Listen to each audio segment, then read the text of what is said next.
all here together in Las Vegas.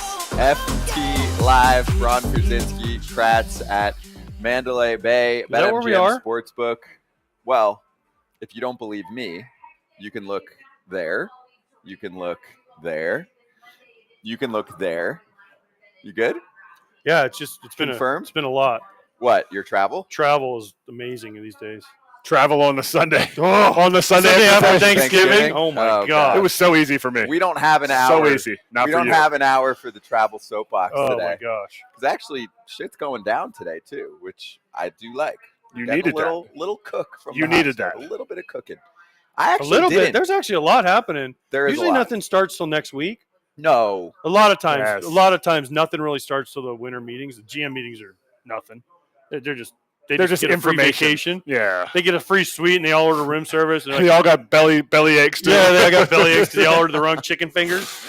But now, listen, the teams are doing stuff in the past. Nothing usually. Like as a former player and a free agent, you were like, okay, I get a month of nothing because until the winter meetings start, and especially with the guy like Shohei on the radar for everybody, the big spender teams, you always had to wait. Like unless you were that guy, which I never was, and that's not a knock on me or Kratz or anybody, but but I'm saying like unless you were like that top 100%. line guy, you had to wait until the big guys signed, and then the other team's like, okay, now that we know that we're not signing Shohei, okay, now we can find money for you, and you're like, okay, well I don't know that one had to do with the, but right, so to me it's cool to see teams already starting like the Cardinals, like they're making moves early, and I like that.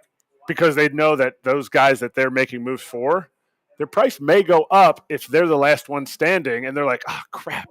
Like the Sonny Gray, $25 a year for 3 years. I like it, but it's also one of those things that if you wait around, it could get more expensive. Or a team that doesn't get Shohei, it's going to be like, all right, we'll give you 85 for 3 years, and the Cardinals are out. So they're snapping, they're getting it while the chances are there. But he talks about like not guys who are like the upper echelon people. So then there's like the Shohei. Then there's like a big group, and then there's the AJ Pierzynski, and then there's the minor league guys that are signing their contracts. You got to get your contract where you can get it as a minor league contract, but you're also kind of waiting to make sure they don't sign an AJ Pierzynski, because I'm not signing the same place AJ's signing. The team that he goes to already has a backup.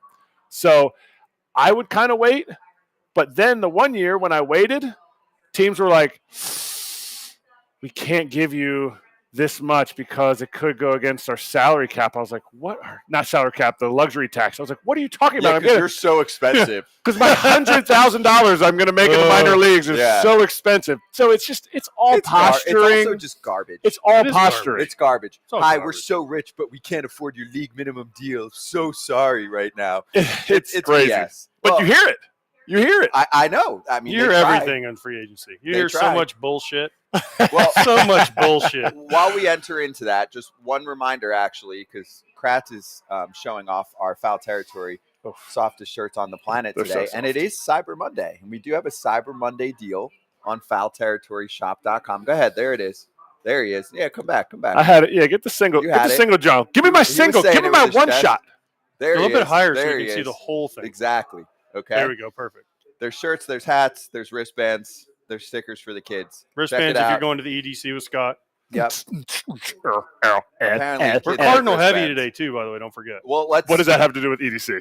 I don't know. He's just throwing stuff out there because we're going to talk to Katie Wu about the Cardinals. We're going to talk to new Bench what is coach. his- He's is it bench bench coach. coach. Yeah. Bench coach Daniel Descalso, and we're going to talk about them right now. So let's charge the damn mound and let's actually dive into what Sonny Gray means to the St. Louis Cardinals after they already picked up Lance Lynn and Kyle Gibson. So Sonny signs for 3 years, $75 million. He's coming off one of the best seasons he's ever put together. I mean, he was top 3 for the Cy Young Award this year. When was he's healthy, he's fantastic. awesome.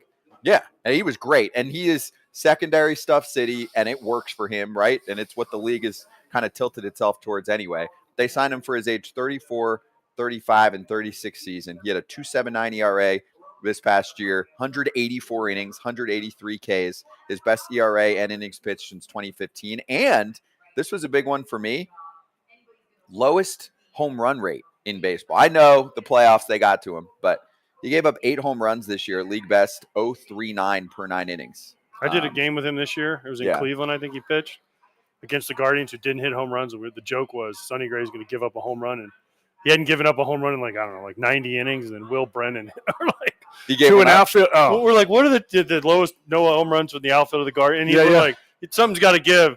Sonny Gray, of course, he gives up a home. We're like, dude, this guy, he was unbelievable this year. I mean, no home runs, secondary stuff, curveball, sweeper, slider, changeup, everything. And he would run that high fastball at him. This guy's always had good stuff. Again, he struggled in New York. People always want to look at him and say, oh, New York. But, I mean, Cincinnati, he was good. Oakland, he was really good. Minnesota, he was really good. Everywhere he's been really good, except for that little stint in New York. Not a big market guy. No. I wouldn't. Which is, if but I'm listen, a if team, there's a place you want to go. I was there. So go ahead. No, but what I'm saying, if there's a place you want to go, like Minnesota, awesome. Yeah. St. Louis, are you freaking kidding me? You could give up 12 runs in the first inning. They're like, way to go, Sonny. They're kind of pissed in St. Thanks Louis for your right now, effort. though, They I will are, but say. still, the fans are unbelievable. They are great. And what a great name for St. Louis. Because it's either just beautiful weather or it's a rain delay in St. True. Louis. It's never like Sonny Gray. It's really what's So what wait, it's I gonna want to hear be. your New York story. The New York story. So he came over in 2017, and the pitching coach at the time, Is it Rothschild? thank you, was slider heavy. It was like, hey, if you get 2-0, throw this guy a slider. Meetings. It's like, hey, we gotta bust this guy up and in, and slider's always in play. Big Poppy, slider's always in play. Like it's like crazy stuff. Not in 17, he wasn't there. I was just thinking of players that we played against. And Sonny comes in, and he was with Oakland. So he was literally a guy that would sit there and go, all right, sinker. He's like, I feel like a cutter here in mid pitch. So the catchers are back there like, chasing balls everywhere. John Jaso hated his life. Stephen Vogt would talk about it all the time. He's like, dude, he's so athletic, but he's like kind of scatterbrained, and took that completely away from him.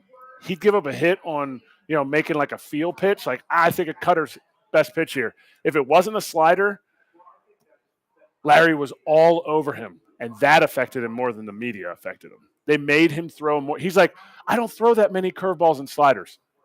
He's like, I'm a sinker cutter guy. He's like, if I need it, I'll throw 100 curveballs. But he said, if you tell me I have to do it, like he was just spilling his guts to me in the bullpen. I'll never forget it. In the playoffs, we were playing Cleveland. He's in the bullpen sitting next to me, and he's like, man, this is really tough, bro. He goes, I just want to pitch the way I can pitch, and he's not letting me. So I wouldn't say it was the big media. But he's safe from the media in St. Louis anyway. Yeah, but the media still plays into it. I don't care. I thought the pitching coach doesn't call the pitches. No, but they tell you, the catcher, what to throw. And at the time, it was Gary.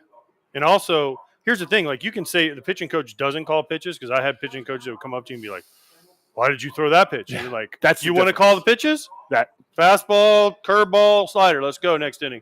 Well, I don't want that on me. Then shut the fuck up. Yeah. Right? That's well, like, I don't tell you have Toby plan. Hall. I told you guys this. Toby Hall had the greatest line ever. Did Lou Piniella. He came in. He was with the Rays.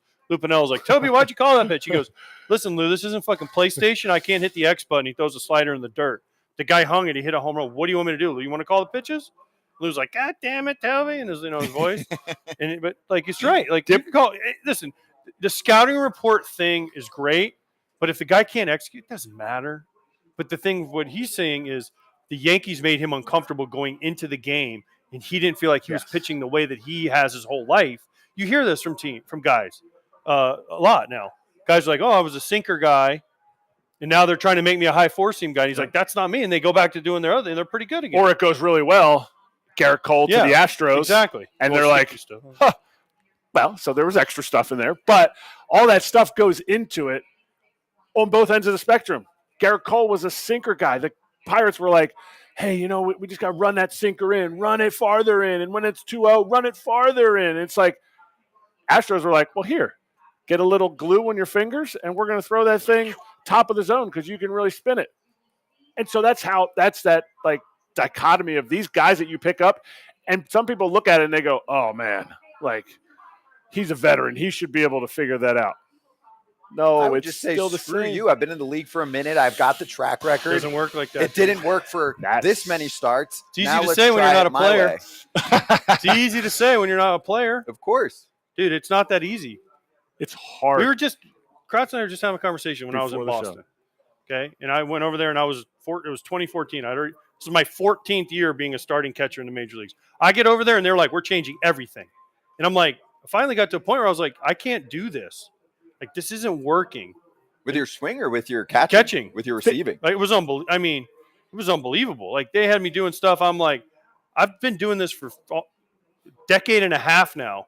And you want to change everything? And I'm like, this ain't going to finally. I mean, I ended up getting DFA, but it was like middle of June. And I'm like, listen, guys, like, I need to just do what I have done for my whole career. And they're like, well, I don't think that's working. I'm like, and 3 weeks later I get DFA, which is fine.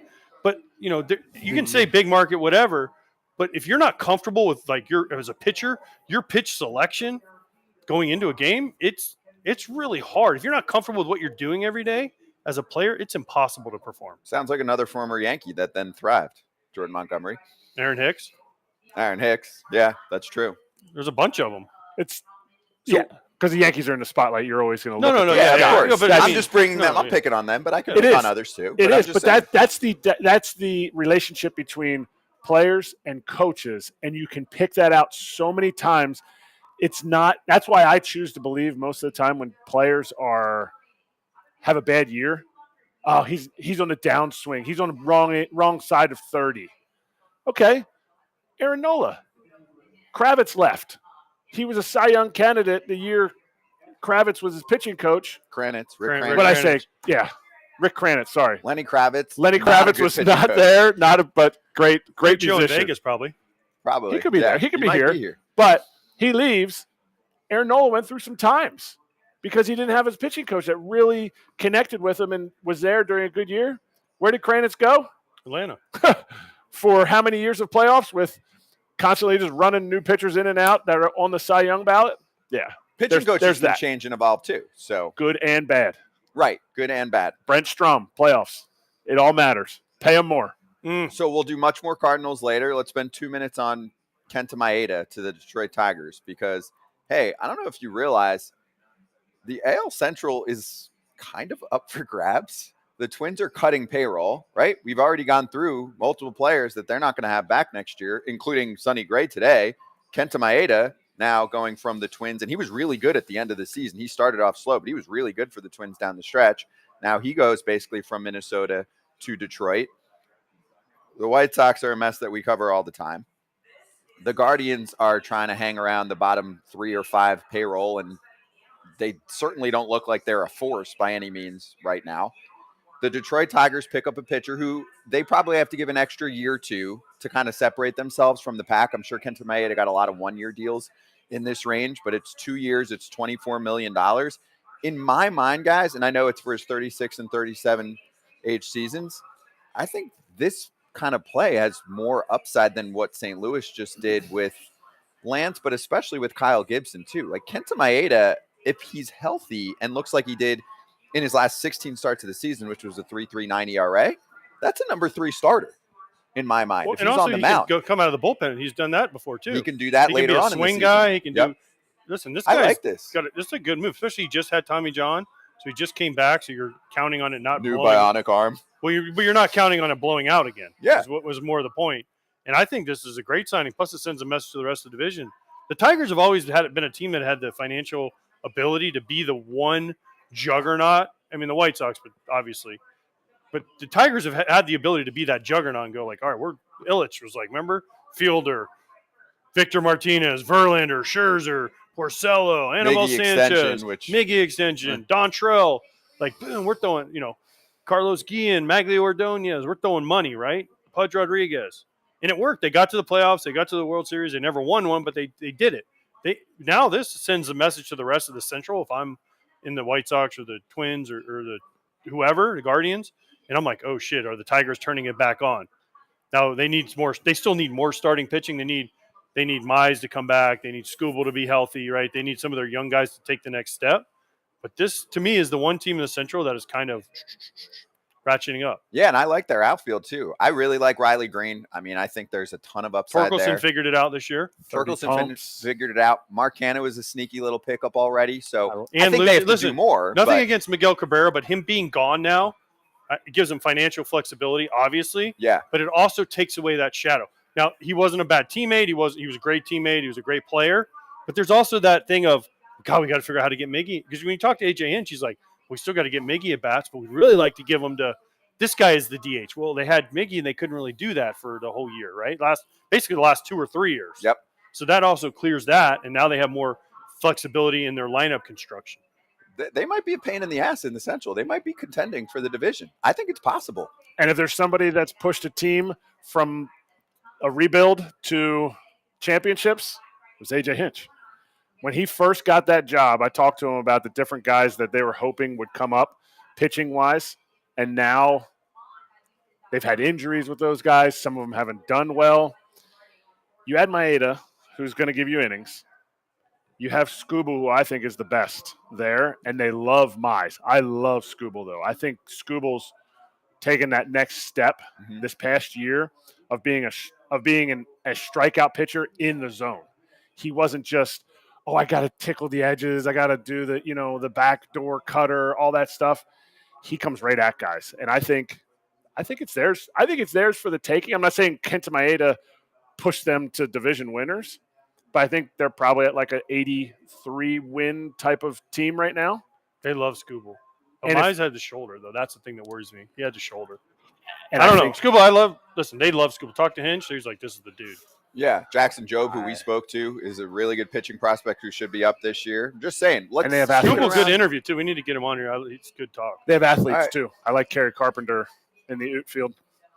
And Parker Meadows is going to be good, too. So there's names there, okay? I mean, they have not been talked about. They need a shortstop. And they do have Javi Baez. They have Javi Baez. They have Javi Baez remorse. Willie That's a problem. Adames moved you know Javi what? Baez. Let's talk to Russ Dorsey about that situation. Russ coming up next. I think we can see Russ. Russ, thumbs up or thumbs down from him. If you are, we see him. If you'd rather be here than where you are, thumbs up. Oh, too late. And we'll go over our poll question coming up next.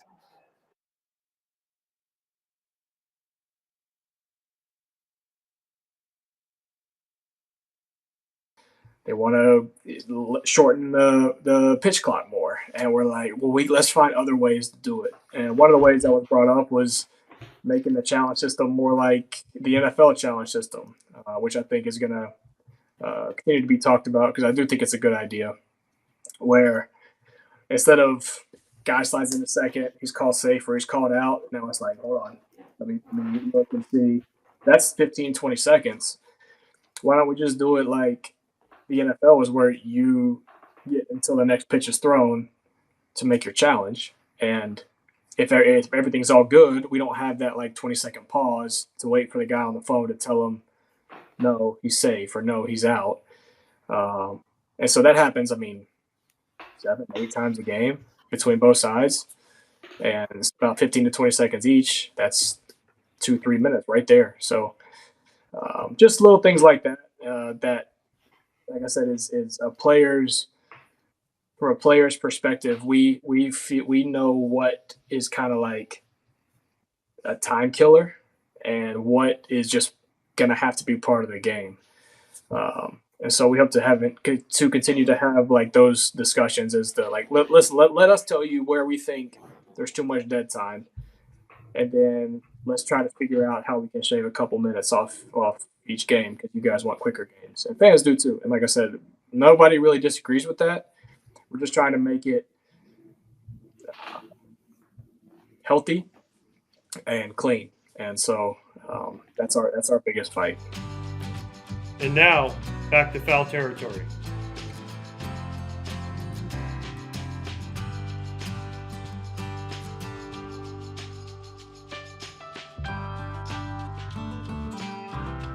Back on Stadium, Braun, Pierzynski, Kratz, and Russ Dorsey with us. Not literally with us. We missed you right at the end there, but would you rather be here? I had my thumbs up. Okay, cool. It wasn't live. It wasn't on the screen, but we could hear your thumbs up. We miss you. We have an extra chair. Just in case you change your mind or you have a tough day and you're like, screw it, I'm going to Vegas. we do have a chair for you, just in case. Okay, just throwing it out there. But in the meantime, Wait, can you make it out here before the Bears kick off tonight on Monday Night Football? Are you paying for the private jet to come get me, AJ? What private jet? Southwest is great, dude. It's he'll pay private for your with a lot of other people. economy ticket. No, I'm not making it. I'm not If you're making it. in line early, you can pick your seat or something like that. Is how it goes. If you get it in, or no, you have an A. You have to be an A1 through Oh, so 15. yeah. Yeah, I'll Yeah. pay for your upgrade, the $25. How's that? The business select. Okay. Done. So, Russ, let's actually go right into our conversation on the Tigers right now and where you think they're at as a ball club, and really where the AL Central is at, because that's part of the conversation here, is that maybe they're contenders this year again after the Kenta Maeda signing and what they did with Marcana and maybe a couple more moves coming up and the young talent that they have. Where do you think the Tigers are at? Like, maybe you can start by ranking the division and then get into what you think the move was like. Yeah, I think when I'm looking at this division now, with the Twins cutting back on salary and the Tigers going into this past season, they were supposed to be a better team than they were, right? Like at the end of the 2021 season, the Tigers were one of the best teams in baseball. Then they didn't play like that in 2022. Then we started to see that team from the back half of 2021 in 2023. And now going into 2024, I think you have a Tigers team that is young, they're athletic. They've, as AJ mentioned, with the Miguel Cabrera deal being done now, you cut some of that payroll. And so I think they're in a really good spot. And they have some young players like Kerry Carpenter, who is a really good player, Spencer Torkelson figuring things out. And then on the starting pitching side, you add Kenta Maeda. Tarek Skubal is one of the best young arms in the big leagues right now. You have Reese Olson, you have Matt Manning. Casey Mize is going to come back at what point to what level, we don't know yet. But I think the Tigers are starting to figure some things out. And in a division where there's nobody that's really, blowing you away as far as the talent, I think they're in a good spot. Tigers is a team that could absolutely just go all in. Detroit, big money. We get it. That's not there. But big money in the AL Central is different than big money other places. Is there somebody out on the market or a trade? Right before the break, I had said Willy Adames moving Baez to second kind of thing. But is there a trade or a big signing out there that you would say, raise your eyebrows and go, you just passed the Twins?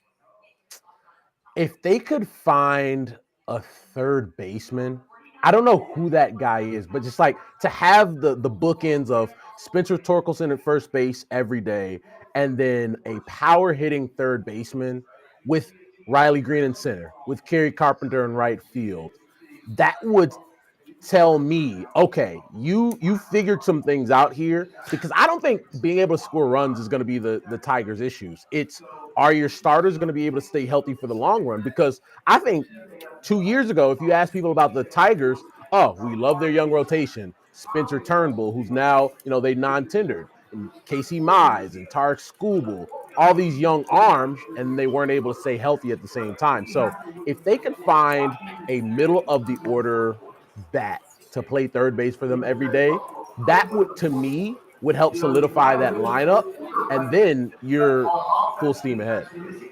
So does the name Matt Chapman work for the Tigers there, Russ? We had the too Matt much- Chapman talk last week. I know, but I week. know. I'm just saying that's a name that would work. And- You said power hitting and third baseman. That's the And guy. it's no shade to Matt Chapman. If they could bring Matt Chapman in on a reasonable deal, all things considered, and say, all right, Matt, you're going to be our leader in that room now. You're going to be the guy penciled in, hitting fourth or fifth every day, play platinum glove third base, hit some homers. Even, they brought the fences in Detroit. So, and you're playing in Chicago, you're playing in Cleveland, places where you hit the ball at the ballpark. I don't hate that for the Tigers. I really don't. Okay, so why is it reasonable? Why do they need reasonable? Detroit has money. They just cleared a bunch of money. And then second of all, Russ, why? We got to step aside for a sec. We got to fix one thing. So, Russ, stand by for a sec. We will be right back, everybody, on Stadium and on YouTube.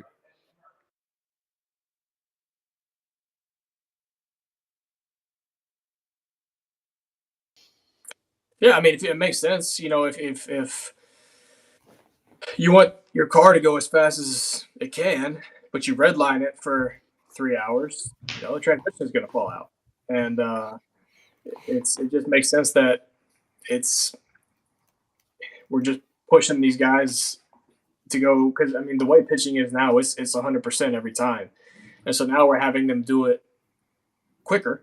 It's just it's a bad recipe, in my opinion. And but again, look, I'm not a pitcher, but it's I've found like there's certain at bats where I'm more worried about getting, like, certain pitchers, I should say. I'm more worried about getting back in the box than I am to kind of try to figure out what just happened with the last pitch and who I'm facing, and like kind of what the sequencing is and what I should be looking for. Where I step out and I start thinking about that, I'm like, oh shit, there's 10 seconds left. I got to get back in, and now I'm hitting, and it's like it's kind of blind, frankly. And that's not how we're supposed to play at the highest of levels, especially in this game of baseball. There's a lot of mentality that goes in it, and look, I get fans have been frustrated with the length of the game, and we're not saying they're wrong. Players don't want to play in 3-hour games either, but this is where that committee comes in, where they think they have a way. The ownership and the commissioner's office think they know how to shrink the game 30 minutes, no problem. Okay, but that doesn't line up with the way we think we should be playing the game, and we have other ideas on how to maybe shrink in the game. And so that's where this rules committee is supposed to be able to engage in that and try to come to a mutual solution. Where, more often than not, it's not mutual. But sometimes it is. But more often than not, it's not. That's why they have 6 and we have 4. If they wanted true mutual solutions, it'd be 5-5. And now back to Foul Territory.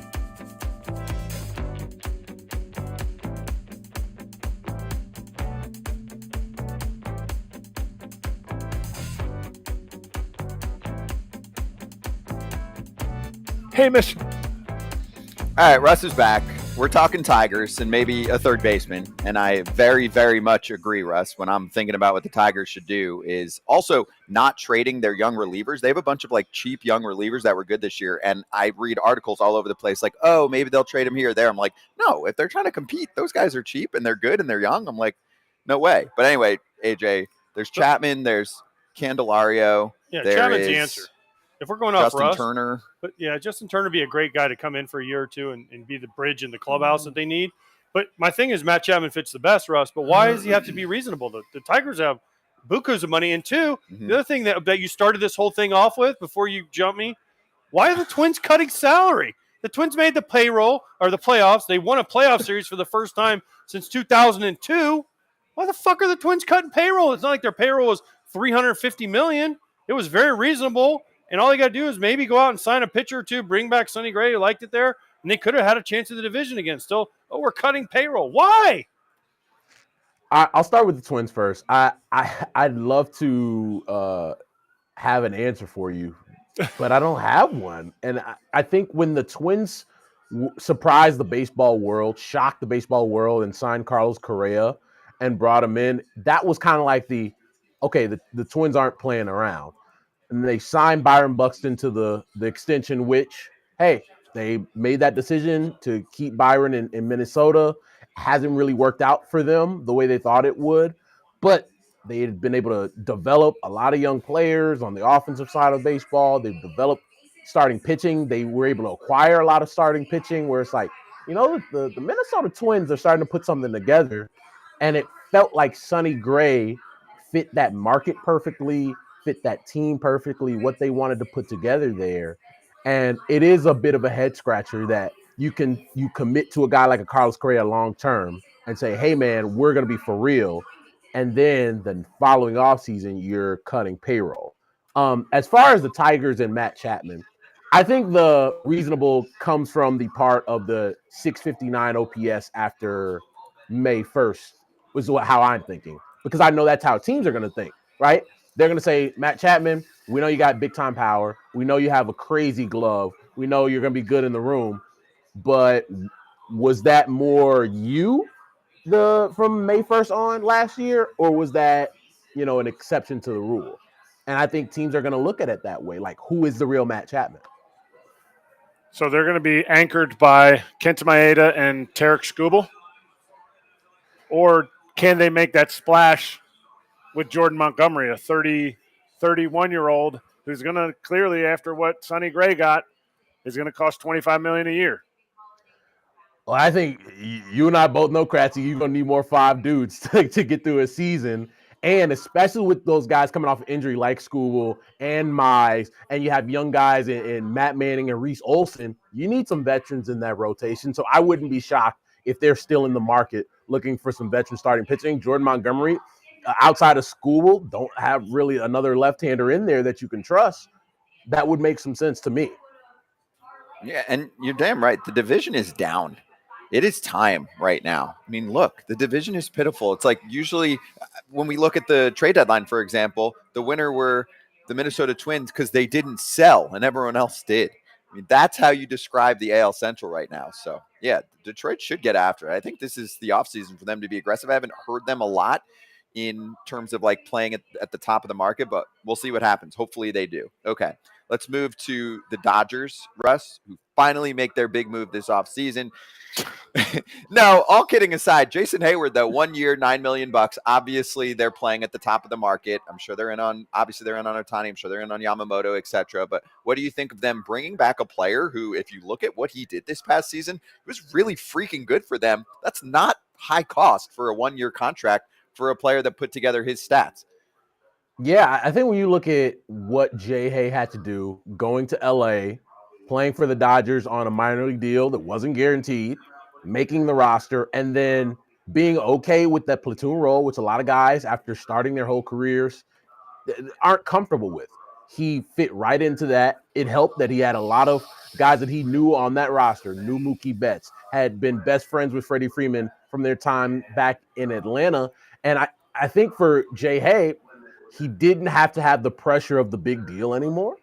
And now he could go out there and just play his game. Had his highest OPS, highest power numbers in well over 4 or 5 years. And I think it's just having a guy like that in the room is helpful. We talk about Kyle Schwarber all the time. Very similar, and just being a guy that people kind of gravitate towards. I think Jason Hayward, as well as being a really good player last year for the Dodgers, is just a great person to have, professional, good on and off the field. And I think for the Dodgers, I think they went into last year saying, all right, Jay, hey, show us why you should be here. He showed, and now they paid him for it. Cardinals were signing. Jay Hay signed back with the Cardinals, but maybe that's too soon for Cardinals fans. Maybe we're not gonna have that. But no chance. Has this signing, because the Dodgers just throw $10 million, $9 to $12 million out there, like it's like, yeah, we'll see if it works out.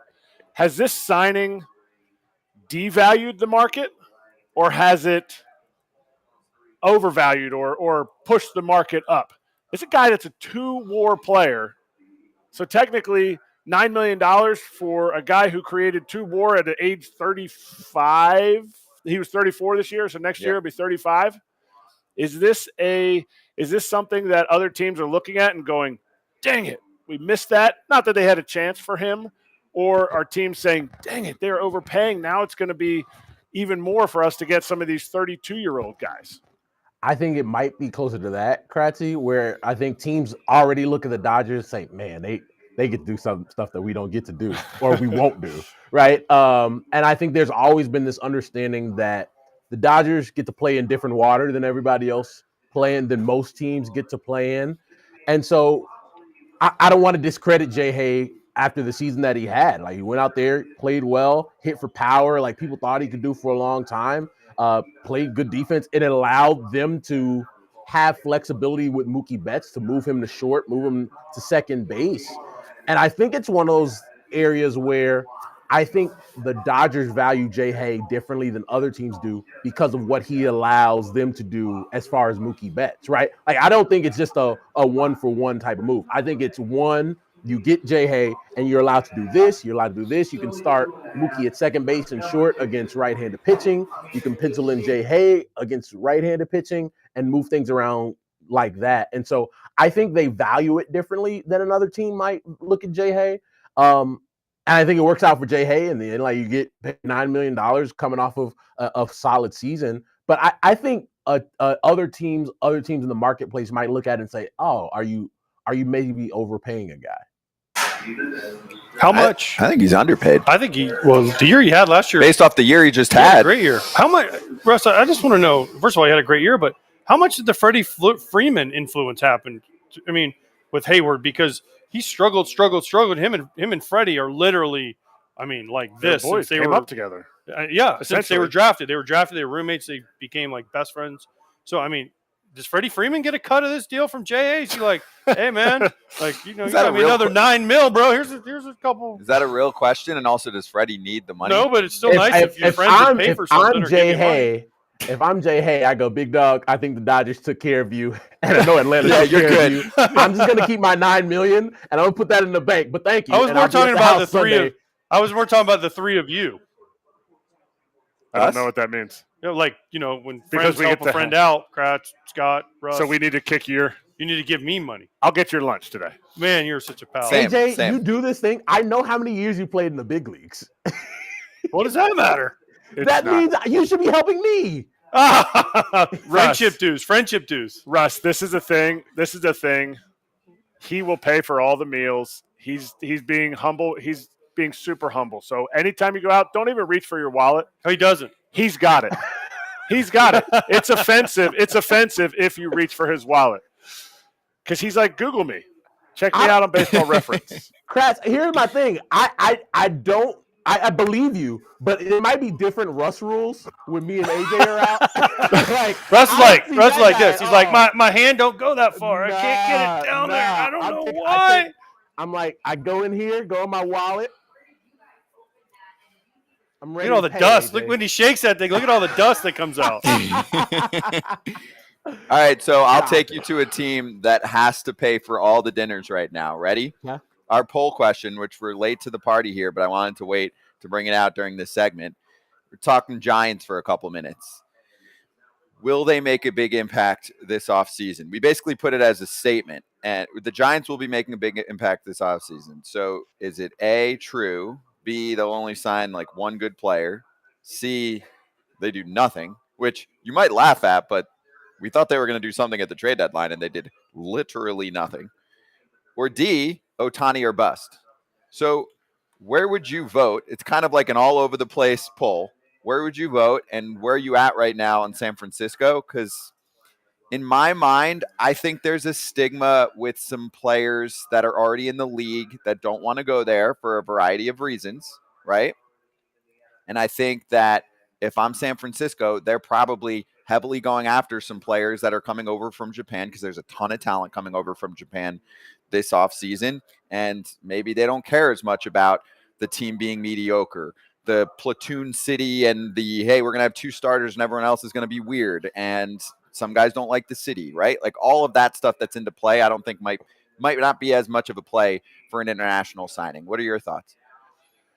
I honestly think they need to be Ohtani or bust. And I think when I say that, 30 teams should be Ohtani or bust, right? But I think with San Francisco specifically, they went all in on Judge and missed. They were all in on Harper and missed. And they've needed somebody to be the face of that franchise since Buster Posey retired. And at some point, I think Lamont Wade Jr. is a really good player. I don't think he's the face of that franchise, right? I think Mike Yastrzemski is a good player. I don't think he's the face of that franchise. Like, who's going to be the guy that is the aircraft carrier for you as a franchise and as a ball club? Like, who's the guy that people are going to say, you know what, I must see this guy play at Oracle tonight? Like, who is that person? Why not let it be the best player in the world, right? And so, to me, that's, if you're going to throw all your money at somebody, like they tried to throw all their money at Carlos Correa, that deal fell through. So why not say, all right, if we're going to throw all our money at somebody, let's let it be the best player the world has seen, and just make that our huge move, and then go from there.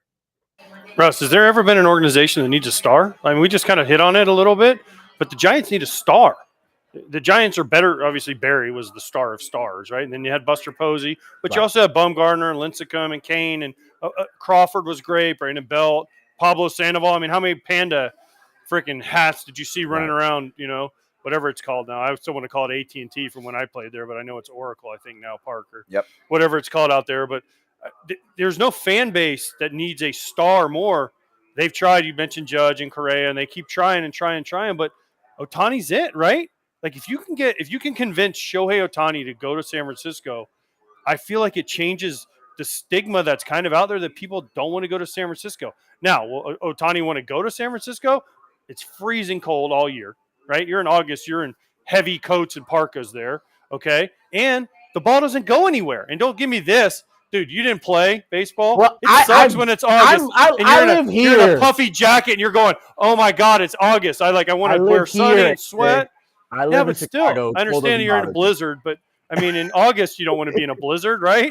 I mean, I remember playing there in August, and I'm in a long sleeves, and I'm like, gosh, how can I get warm, right? But the ball also doesn't carry there as a hitter. So why would Ohtani not want to go to a place like, I don't know, I know Dodger Stadium is not the greatest hitter's park in the world, but at least the weather's good. It's going to be 72 every game, and everything's perfect. I don't know. It just seems like they're going to have to overpay so much at times to get guys, and they've been willing to do it, but they haven't roped the guy in yet. You talk about stars, AJ. You played there, right? You got to mention yourself in that conversation. No, dude, I was the guy behind Barry Bonds that they intentionally walked 400 times that year to get to. But nah, you're right. I think they need him, and I think when you look at Farhan Zaidi since he got there, what have they been able to do? I know they had the 107 win season when then they got bounced by the Dodgers, right, in the postseason, who won 106 games that year. So I think the clock is starting to tick on Farhan and this regime in their front office. And at some point, they're going to have to land that big fish, right? I know they have the blank check to give to somebody, and they've been trying to give it out, but nobody's accepting it. I think you would write that check to Shohei and make him say no to your $450, $500, $550 million. Make him say no. Okay, so he says no. What's plan B? Who's the second? Who's the second star? Who is the second star out on the market? Or are they just going to go, a Reese Hoskins, G-Mark Candelario, and try to piece it together? Like last offseason. That's what they did. But because Haniger and Conforto, guys that they're like, we hope, we like them. I like those players, but they're not going to go out and get pitching because what pitcher is going to be like, yeah, cool, I want to be a bulk guy if I struggle for a little bit. And they're sitting there going, we got a lot of value in Ryan Clark starting 63 of our games. They're going to blame some of that on Gabe Kapler. They already blamed Gabe. He gone. Yeah. We know. I'm just telling you, for example, Russ, if I sit down with Yamamoto and I'm San Francisco, right, and they don't get Ohtani, let's say Ohtani says screw it. Now, my one thing on Ohtani is they better offer so much more than everyone else because why the hell not? And they need their superstar. So you're saying offer 50 more than anybody else's offer. I put in the chat, I said 50 to 100 more. Who 70. Cares? They have no superstar. Didn't they do that with Judge? Didn't they try that with Judge? Yeah, it didn't work. But I'm saying try that again. It didn't work, but try that again. Okay, so let's say that doesn't happen, all right? Now we're on to Yamamoto. And his representatives say, hey, we noticed that, especially in the second half of last year, you only really had 2 starters, and you were kind of screwing with everyone else. We don't really like that. Now, it's Yamamoto. Like, any team should not be messing around with a guy who could be and should be a number one. They're probably sitting down there and saying, the way the coaching staff was set up last year, that was something they were into. That's why we cleared that up. We all know it also has to do just as much, if not more, with the front office, and that's what Farhan Zaidi likes to do. But they're going to say, that's our scapegoat. We're not going to do that with someone like you, correct? I would imagine that would be the case. Like, I have a hard time believing that they would turn Yamamoto into a bulk guy. But that should be the guy that they go. I think that's a guy that any team should be going after right now. The guy's 25 years old. And you have a lot of projectability with him. And then think about their rotation. If they go and bring him over, you have him. You have Logan Webb, who's a stud, right? You have Alex Cobb. You have Harrison, one of their young prospects. Like, I think you're going to build with starting pitching and defense and then go from there. and then you can make your trades and shrewd moves and try to bring guys in. Because I still think they need some offense. I think that's the area where they would end up struggling in that division, especially. But I think their starting pitching is as good as any of those teams in the NL West, outside of the D-backs. But if they can sign Yamamoto, I think that pushes you ahead of what Arizona can do. And it's more, I would say, a slight on how they handled their pitching this year. My point is, you're going to pay the consequences, and I'll ask these guys too. You're going to pay the consequences if you operate like you did in the second half, especially, but really for the whole year, right? Like everything is a platoon. It's like the extreme of no roles and the bulk, and you don't know what the hell you're doing unless you're right. Logan Webb or I guess Cobb to an extent.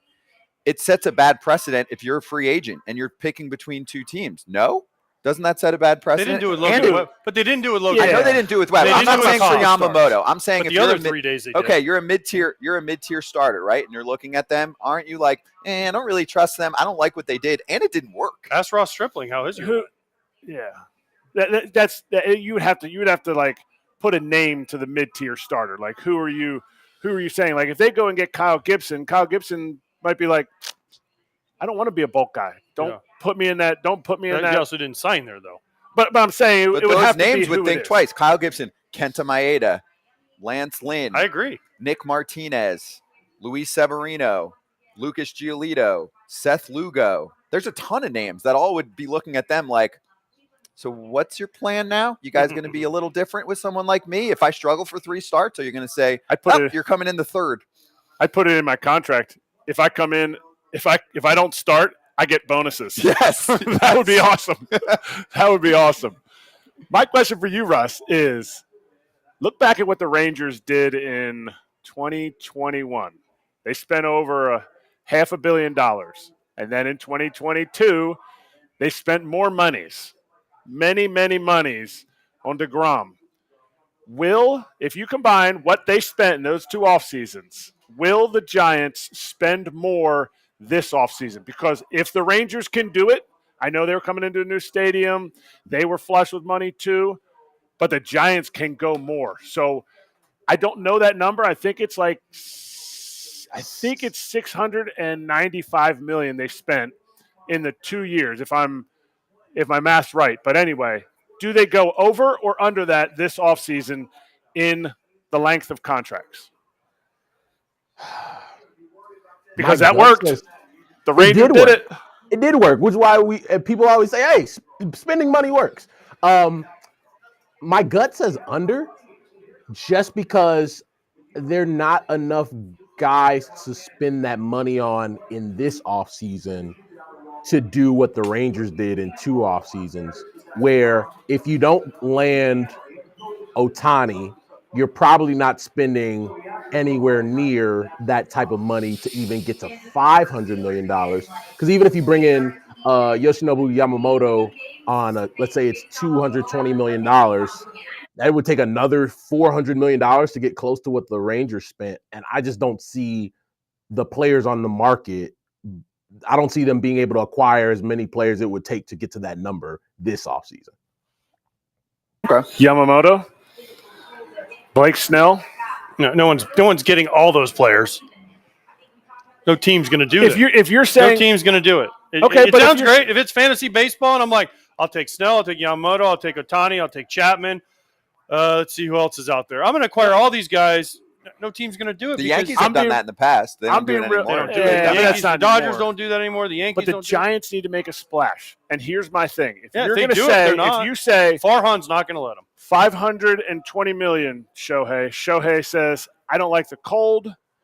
No, I don't want it. I'm going to take $520 million from the Dodgers. They say $520 million. Yamamoto, Blake Snell, Matt Chapman. Yeah, they could do that. Absolutely. Farhan's? You have to understand also, Farhan's offered $400 million to Judge. But I think here's the thing. I think Farhan now has gotten to a point, and it was Gabe and him. They're like, we're the smartest people in the world. We're going to figure it out by nickel and dime, which is what they've kind of done, right? They did that. In the 1 year it worked. In the 1 year it worked. 2021 when they won, they lost that year worked. But it hasn't worked any other. It hasn't worked any other year. No. But they also a lot of these guys, a lot of these GMs now, and this is just the way people think now. They are like, I am smart and I can do this by putting smaller pieces together. Chris Young, the ex-player, went out and said, fuck that. I'm going out and I'm getting Seager, Simeon, DeGrom, Evaldi, Scherzer, Montgomery, Hedges, whoever the hell else I can get, and I'm spending all the money because I'm a former player and I know what it takes to win. Dombrowski, what does he do? He goes out because that's his MO. He's always had this MO. I'm going to go out and I'm going to spend it all, and I'm going to get these great players in, and we're going to make a run.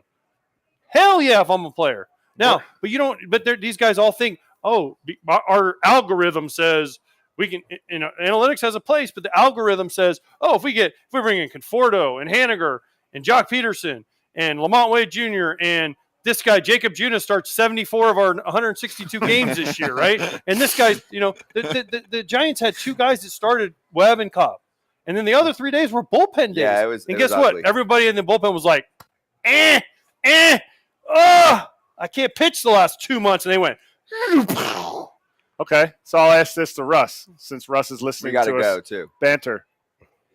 Is this Farhan Zaidi doing this, or is this the fact that Farhan Zaidi couldn't land Correa, couldn't land? They were going for the big players. they haven't hit. Judge, Giancarlo. This isn't. They were going after these guys. I'll help. This is more than Zaidi because this goes before he was even there too. Yes. Russ, it's ownership. It's what I'm talking about. It's the organization. There's a lot to it. We don't have time, so I'm unfortunately going to say, Russ, we'll talk about it next time. There's good stuff. Yeah, one last sentence if you want it, but otherwise, this organization Wait, you're that's paying been for willing- lunch? I will pay for lunch if you get the next one, AJ. Okay. Oh, Otani pays for lunch in San Francisco. Russ, great to talk to you. We'll catch you soon, man. We'll be right back. And coming up in the second hour, a lot of Cardinals talk after their big signing of Sonny Gray.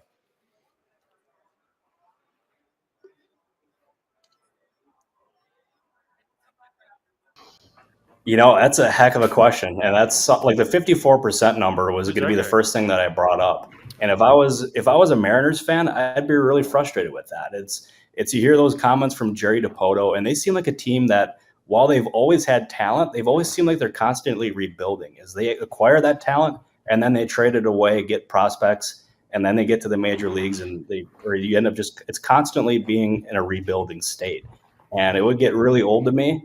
And it should put pressure on that front office to finally establish a winner, because the Mariners have gotten the taste of like what winning has looked like the last couple of years. And they never seem like they can get over the hump. And this trade to me would be rather disheartening. And for Mariners fans, if you look at the Twitter reaction after this trade, there's a lot of people who are really upset, and rightfully so. Like Suarez is one of the more popular players in Seattle. And if you're the Mariners, in that front office, and you want to put a winner on the field, and that being said, like automatically, like at least they didn't say it on the record, but they at least said it, like there was reports from, I think it was MLB.com that said they're not going to pursue Shohei Ohtani. And I don't understand why any team at this point would rule out like being in the bidding for Shohei Ohtani. Like he's a generational talent. The amount of money that he can bring that organization, or any organization that he signs with marketing stuff, with basically everything that he provides, it could end up fueling that franchise, whoever signs him, for the next 10 years and make him extremely profitable. And so I think it's a huge mistake not being in the Ohtani sweepstakes. Maybe they, as you said, maybe they get creative and go after a Juan Soto type who could be on the trade market. Maybe they go after somebody else, because Jerry DiPoto is always creative, but for me, if I was a Mariners fan, patience would be wearing thin. And I think he's got to get that team on a deep postseason run, because I don't know how many more shots at this he can have without actually delivering results. and now back to foul territory.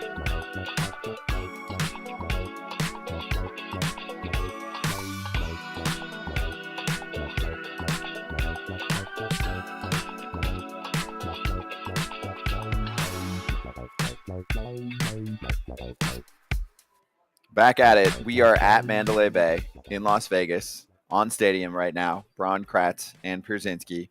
Shout out to BetMGM. And our $1,500 first bet offer is in play. It is football season. AJ would be the first to Bear tell down you. tonight. Bear The down. bonus code is FAL if you're new to the BetMGM Sportsbook app on iOS or Android, or you can hit up BetMGM.com. Sign up and deposit at least $10 into your new BetMGM Sportsbook account. Place your first wager, and depending on what that wager is, you receive up to $1,500 back in bonus bets if the bet loses. And if that happens, your bonus bets will be available once your initial wager is settled. Gambling problem or concern, call 1-800-GAMBLER.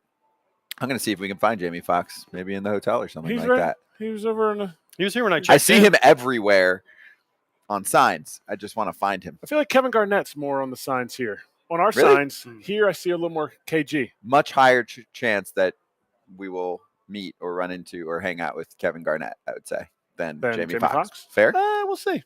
Yeah. We'll see.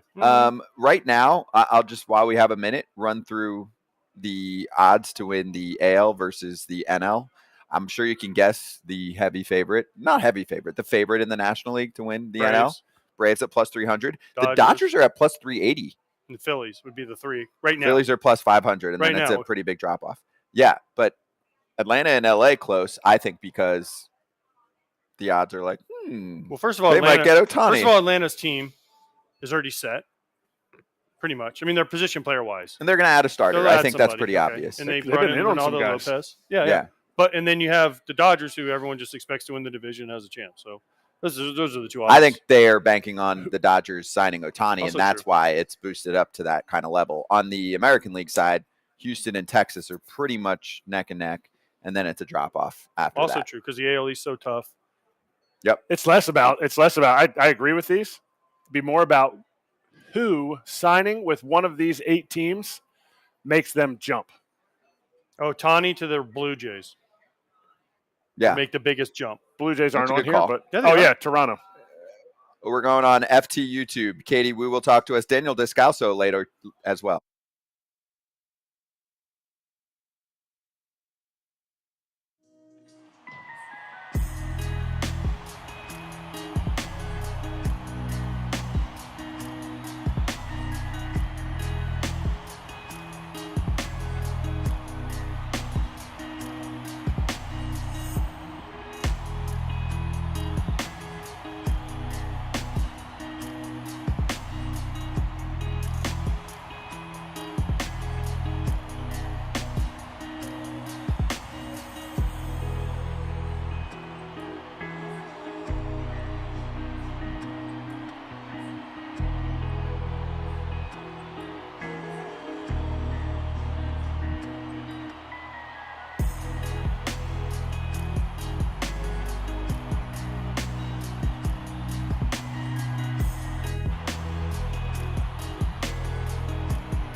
So I can be free. I take the weight on my shoulders.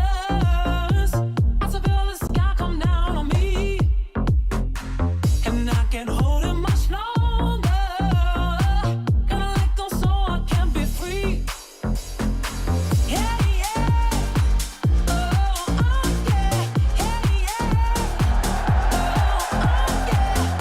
yeah. Oh, yeah. What's up? It's FT Live, hour number 2. We're at Mandalay Bay.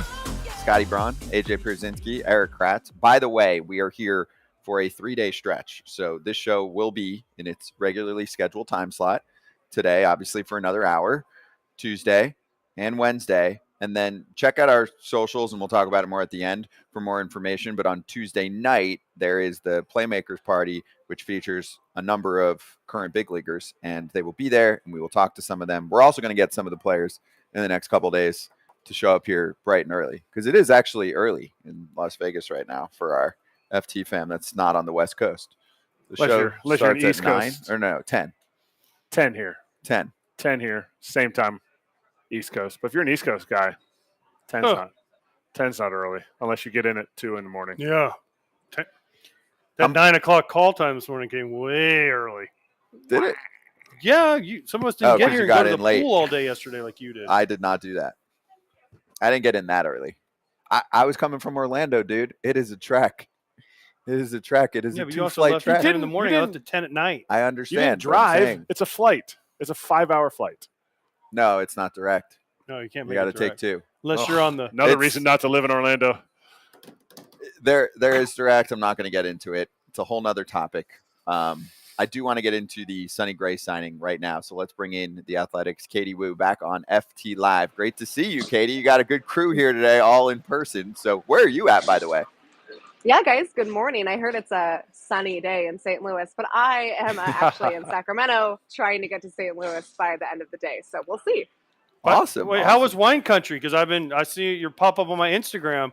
You've been whining it up. Like, were you in Napa? AJ So- whines a lot too. Oh, So I do wine a lot. He Not is a the whiner. same way, AJ, though. we have so much in common. Yeah, was winding it up a lot, perhaps maybe a little too much. Wasn't feeling the best over the weekend, but that's okay. We're back.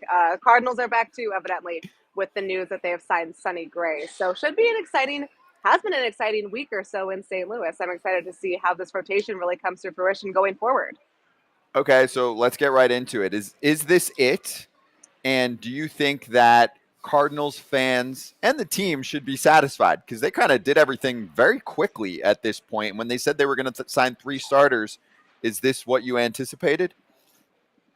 Yeah, so that's kind of twofold. When the Cardinals said they were going to sign 3 starters, I didn't actually think they would sign 3 starters, especially this early, because that's such a hard task to accomplish, especially when you factor in the overwhelming price of the starting pitching market. So I think it's a great sign that the Cardinals were able to find 3 starting pitchers, all 3 who wanted to be in St. Louis before winter meetings even started. The fact that they were able to land Sonny Gray, who was their preferred target all along, I think is an even more encouraging sign for the Cardinals. Do I think this is it for the rotation? I do, just because President of Baseball Operations John Mozeliak repeatedly said we're looking for 3 starting pitchers, not 4. Do I think they're done, though? I do not. I think that they're going to start pivoting to relief options. There's a lot of things they can do in the back end of that bullpen. They also haven't really explored the trade market at all. I would expect the Cardinals to pivot in that direction as well in the next coming weeks. Is this a playoff rotation, though, Katie? I mean, I love Lance Lynn. I love Miles. We love Kyle Gibson. Sonny was finished second in the Cy Young. But is this really a playoff rotation? And is this enough to quiet Cardinal Nation? Because let's be honest, Cardinals fans for the first time in a long time, they were pretty vocal and they were pretty pissed about the way last year went. Yeah, absolutely. And I think they should have been, right? Like, I'm not here to tell anyone how to be a fan, but if you have an organization that repeatedly wins and makes the postseason, and all of a sudden they lose 90 games out of nowhere, you're embarrassed. I think you're embarrassed if you're the organization as well. To answer your question, no, I don't think it's enough. I know this from experience, from my mentions this morning alone, to satisfy this fan base. I do think that there's a lot to be left desired. Is it a rotation that can be good? Absolutely. Are you banking on a lot of things going right? Also, yes. For the Cardinals, who've repeatedly stated their aspirations to be playoff contenders next year, I'm not sure if hope is the best strategy. I will say, though, the Cardinals had a really tough task in finding innings. What they did was they targeted guys that were durable, guys that were reliable, guys that had experience. Kyle Gibson, Lance Lynn, Sonny Gray obviously all fit that mold because they were so desperate to find innings next year. Do I think it's a playoff rotation? As of today, probably not. Do I think it has the potential to be with a bunch of, maybe Miles Michaelis comes back strong, Steven Matz comes back healthy? Sure, I think it has the potential to be, but I understand why Cardinals fans are a little bit underwhelmed overall with these signings. do you think some of these signings, because you look at that rotation and it's a bunch of dudes I would love to hang out with, but maybe not playoff, maybe not a playoff team. I love Sonny Gray anchoring that rotation. Do you think these signings were some to do with the whole Wilson Contreras is catching and we need guys that know what they're doing on a day in and day out basis? That's interesting. But I'm going to lean a little bit towards no. If the Cardinals were worried about Wilson Contreras and the fluidity with the rotation, I think they would have kept Andrew Kisner. Instead, they non-tendered him, and they're going to bring in Ivan Herrera, their top catching prospect, who is unfamiliar with this staff. So, no, I don't think it has anything to do with Contreras. I think the Cardinals still did land an offense-first catcher in Wilson, and the fact that they were surprised about that was a little surprising to me. But I don't think this has anything to do with Contreras going forward. I think this was more or less the Cardinals were so desperate to find innings. Keep in mind, only Miles Michaelis and Steven Matz were signed for 2024 in the rotation. They were so desperate to find innings, they went out and they found who they thought would be the best durable options. And they also had to find players that wanted to come to St. Louis. Lance Lynn, Kyle Gibson, Sonny Gray, all check that box for them. Okay, so there's 5 guys. Do the Cardinals, That's 5. because we're not Cardinals Nation. We know that 5 guys do not start all 32 games, especially with a track record of guys outside of Gibson and Lynn. What do they have? What do they have coming up? Because you can't just keep spending $10 million on free agent pitchers that are like, hey, you're going to be our 6, you're going to be our 7, we're going to have you in AAA. Who do they have coming behind them? Yeah, totally right. I think the Cardinals will now target that swingman role. They don't have one of those. They don't have an effective one, at least. So that would be interesting for me to see how they roll that out, because their relief pitching is also so barren at the moment. I mean, minus Ryan Helsley, friend of the show, and Giovanni Gallegos, they don't really have a lot in that bullpen. So I think the Cardinals could find a swingman. Maybe you're looking at a Nick Martinez kind of guy. That's someone the Cardinals had interested in 2021 before they signed Steven Matz. So you're looking at someone that, again, has experience, that, again, has versatility, and can fit maybe 1 or 2 different roles for them. I don't think this is the 5 that the Cardinals are going to roll in solely and say, okay, this is what we got. You're totally right. They need more than that. But getting a swingman and then looking at guys up and coming like Zach Thompson, Matthew Liberatore, who got a pretty good shot, I think, in the second half and pitching consistently as kind of those backup options going forward would be the play for St. Louis.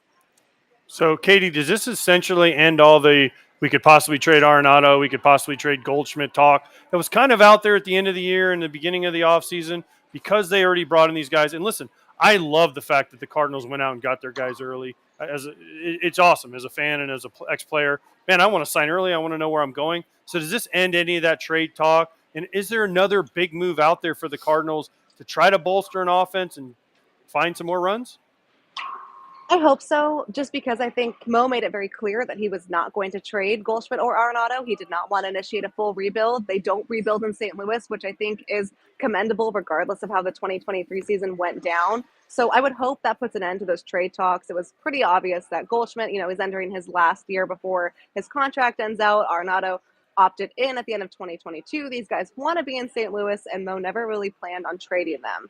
Now, do I think the Cardinals are going to pursue the trade market a little more heavily now that they've gotten their 3 starting pitchers?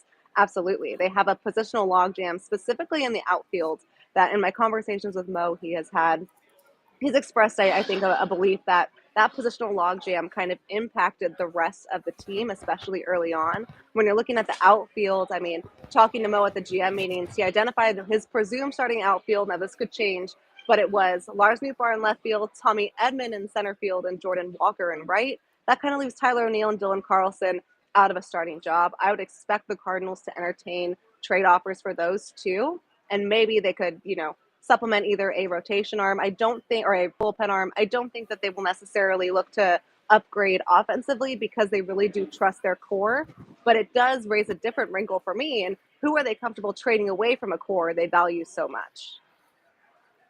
Okay, so Katie, back to the rotation. My thought process is they just spent, at least for next season, $50 million on those 3 starters. They're certainly getting a heavy chunk of innings. That's fine. Did you find it curious that the team at the end of last season was emphasizing how they want more swing and miss, and they didn't really address that with the rotation just now? I thought that was a huge issue, and we talked about it. We had you on, I mean, it's been a while, but right around the beginning or right before the season started, and said, I'm not really feeling this pitching staff, especially the starters. Not a lot of swing and miss. It's going to matter more most likely this year, which it, I think, did based on the rule changes.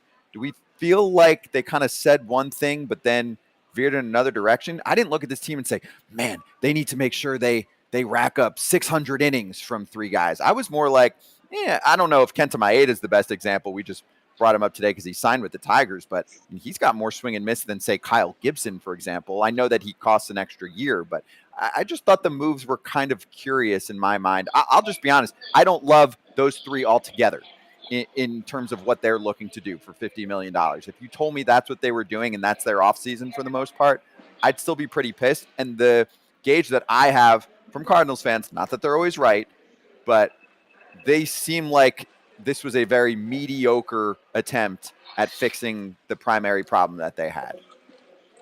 And you know what?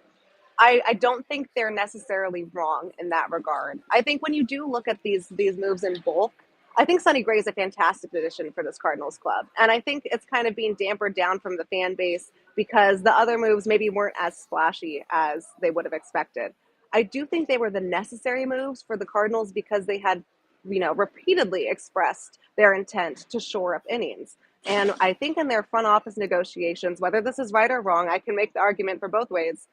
They prioritized innings over swing and miss, innings over strikeouts. They did not want to come into 2024 lacking quality starting pitching, lacking quantity of starting pitching. They wanted to make sure they could cover all their bases, and that's what they emphasized more than swing and miss. Now, again, whether that's a good idea or a bad idea, I think we could debate that throughout the day, and I can see the arguments for why the Cardinals should have targeted other people. But let's keep in mind, guys, free agency is a two-way street, and the Cardinals are also tasked with convincing free agents to come to St. Louis after one of the worst seasons in the last 30 years and the first losing season in John Mozeliak's tenure. That is a hard thing to do. So I do think the Cardinals would have benefited more from adding some swing and miss in their rotation. Lance Lynn has some, Sonny Gray has some, but they're not necessarily those high whiff pitchers. I do think maybe that's something they target more in the bullpen. Maybe their plan is, let's make sure we can get guys that can go 6 innings every day, and then all of a sudden we have a highly lethal bullpen. They have that already in Helsley as their closer. So maybe that's the avenue they go to add more swing and miss. But I was surprised when looking at the caliber of pitchers that there was not a lot of swing and miss. It seemed to be the same kind of ground ball, weak contact pitchers they usually prototype. So we'll see what they're doing there. Are these moves just the MO of the Cardinals, like, oh, we're just going to do neat things?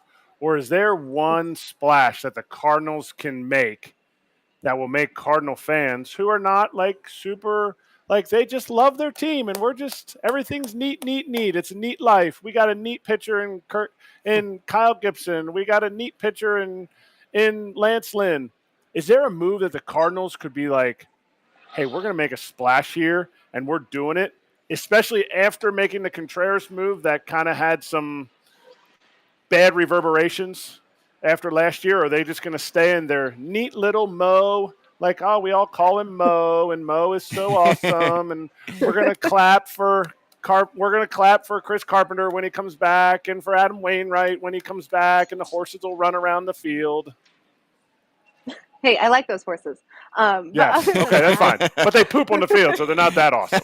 Yeah, no, they got to clean up, got to be fast. Yes. I think that big, flat, like splashy move they could have done would have been in their rotation. And I think, again, Sonny Gray probably would have fit that mold if it was supplemented with maybe higher profile names. Now the only way I think the Cardinals can really satisfy this rather passionate fan base in St. Louis is to trade. And the trick in that, as you guys know, if you're going to trade for value, you have to give away value. And I can just see the Cardinals trading away a fan favorite, as in, a Nolan Gorman or a Brendan Donovan or a Tommy Edman, and those guys going off and having a great season, and it kind of negates the whole big splash acquisition. So I'll give the Cardinals the benefit of the doubt. It's still November. There is still so much more to go in the off season. We haven't even done the winter meetings yet, which is obviously, the biggest hot stove transactional period in baseball during the off season. But I think their whole free agent big splash was Sonny Gray. And going forward, if they want to maybe alleviate some of the fan base concern, they would have to make a big trade, but then you're weighing risk and reward. I do think maybe there's a chance they could pursue maybe the high-end free agent market for a reliever. But to me, they've already spent $50 million. This is not an organization that goes out and blows out payroll. I think if you're looking for a big move from the Cardinals, you're looking from the trade market. So that's the big question we're getting in the chat from fans right now. Like, hey, take the outfield surplus, turn it into pitching. I'm trying to answer back with, hey, I'm sorry. Right now, Dylan Carlson's stock is not great. Tyler O'Neill's stock is not great. Now, some of the guys that you just mentioned, much higher, I think, in regards to what teams look at from their assets, like Edman, like Brendan Donovan, like Nolan Gorman. So do you think they would go in that direction? Like, if I'm them, I would still look there. Like, I would be calling up the White Sox and saying, hey, what does it take to get Dylan Cease, and bring up some of those names that you just mentioned? Because I think some fans are thinking that the Carlson O'Neill types are going to get them a lot back, where I just don't see that right now, right? So do you think they have a package, for example? Because obviously the Brewers aren't going to trade Corbin Burns to the Cardinals. I don't see that as a viable option. But whether it's a Shane Bieber, because there's kind of 4 big names, right? It's Shane Bieber, it's Burns, forget that. It's Tyler Glass now, and it's Dylan Cease. Can they put a package together to get one of those starters? And I know you mentioned like they're probably not going to get one more. I really do think they need one more guy that's like he's top of the rotation level. Because right now for me it's Sonny Gray, and then the rest of the guys in my mind for the most part are more along like your 4 or 5 status. So I think if they're going to win the division this year, they need someone like that. Do you think they have what it takes? And if they do, what is it? Yeah, I completely agree. They need one more. I just don't think they're going to get one more. If they were, however, I think the White Sox would be a pretty logical trade partner because it's a rebuilding organization, new front office. They're kind of looking to right the ship after a disaster year in 2023. And the Cardinals have a lot of depth throughout multiple positions. We talked about the outfield, the middle infield, of course. They also have a bunch of prospects coming up in the AAA level that could be relatively major league ready in the next year and a half or so. I think the Cardinals are also aided by a relatively weak free agent market from a position playing standpoint. There's not a lot out there from a position player standpoint. So if you're a team looking to upgrade, I think you check in on the Cardinals and see who they're willing to trade. I would agree that the White Sox are a logical trade partner. I also think the Mariners would be a logical trade partner for the Cardinals. But for whatever reason, those two haven't really had much conversations over the last year or so. And honestly, before the Cardinals signed Gibson and Lynn, I thought maybe St. Louis would make a trade try for Alek Manoah in Toronto. Those two franchises have a lot of recent transactional history between the two, and that made sense. But honestly, I think you're spot on. You have I will give him a 1.5, maybe a number 2 for Sonny Gray, and then you have a bunch of 4s and 5s. And to me, if you're serious about going into the playoffs next year and returning to playoff contention, you need a little bit more than the second place American League Cy Young Award finalist, and then a bunch of guys you're banking on to have a much better season than 2024. Katie, before we let you go, we're having Daniel Descalso on after you. We're super Nice. Cardinal heavy. I should have wore like a red shirt, but could have worn my jersey for the 3 months I was there. Cardinals legend. Is there anything we need to ask Descalso? Like, what's his role? I know he's the bench coach. I mean, Is he going to quit the same time Holiday quit? Is he going to last? Yeah, is he going to last longer than Matt Holiday did as the bench coach? I really hope so for all involved. That was a legacy, sure. Let's see. I would ask Descalso about his relationship with Skip Schumacher. Great guy, and he actually rose up through the minor league system with Ollie Marmol. So now they've kind of like come back together. Their paths separated. Now they're back. I think it's a really fun fit for them. I think he's also I would look at his baseball reference page. And he's also played with Paul Goldschmidt, Nolan Arenado, Wilson Contreras, and Lance Lynn. So he's now coming back to be the coach of a lot of his former teammates. I always think that's pretty fun. Just a neat move by the Cardinals again. Very neat and tidy. You love it. Louis. You thought you went out to Napa because the Cardinals weren't going to do anything, and you were getting out of there. And now look at you. You just it's like you're working in New York. This morning, you guys. I'm in shambles, but it's all right. When's the press conference for Sonny Gray? Well, I guess it's not official yet, man, right? You guys gotta air me out. I was asleep. It was only 7 a.m. Like, come on. That is rude, Jeremy. It was rude. I was like, why am I getting so many texts? Leave me alone. We have not found out about a press conference yet. I will say the Lance Lynn, Kyle Gibson press conference, we got a solid 2 hours notice. So I'm hoping for a little bit more Cardinals fans listening. Hey, maybe a little bit more notice. Listen, there's nothing else happening in St. Louis these days. So, I mean, they figure they can just do press conferences whenever. And you guys are all supposed to stay at Baseball Village 24/7. So if they decide, hey, we're going to do a press conference at 3 a.m, Katie, I'll be there in 15 minutes. I'm across the street. Yeah, I'll just hobble over from Shark Bar or whatever is over there. It's my normal place anyway. I don't understand that though. Wait, 2 hour notice? Like what?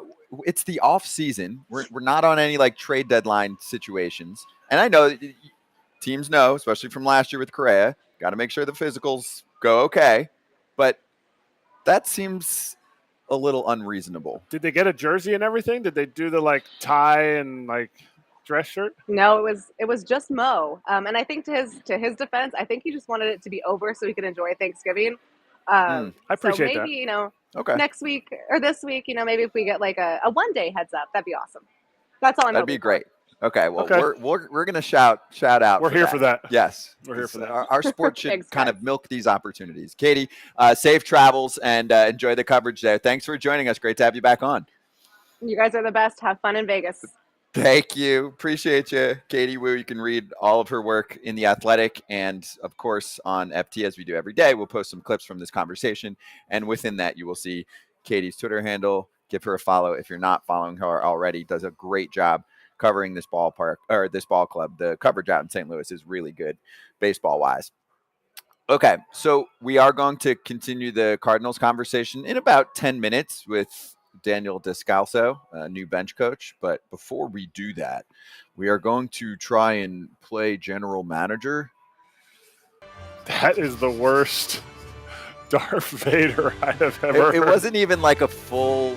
Looks like Claudia drew that in her spare time. Where Well, she did a great she job. was sitting there one day and she's like, "Okay, I'm going to try and draw Darth Vader." It This is what She we came up copied with. it. like- she put like thin put the paper over tracing it. paper Yeah, over it tracing and- paper. Missed out of the line sometimes too. I'm not like super into Star Wars. I watched the originals. I don't think I watched like maybe one or two. But you're into since. role playing. Yeah, I know, but I don't could see know. you For dressed me, up I'm, as like. He said, "I No. know." I can see you I dressed know, up as but like I'm not a Hayden Star Princess Wars. Leia with his hair right now. No, I wasn't going to say it. I'm No, I not a can see Star you Wars dressed up guy. as like No, know, Anakin Skywalker. Boba Fett. Emma dresses up as Leia, and you guys walk around. No, I'm Lance not a Star Berkman Wars is guy. the biggest Star Wars.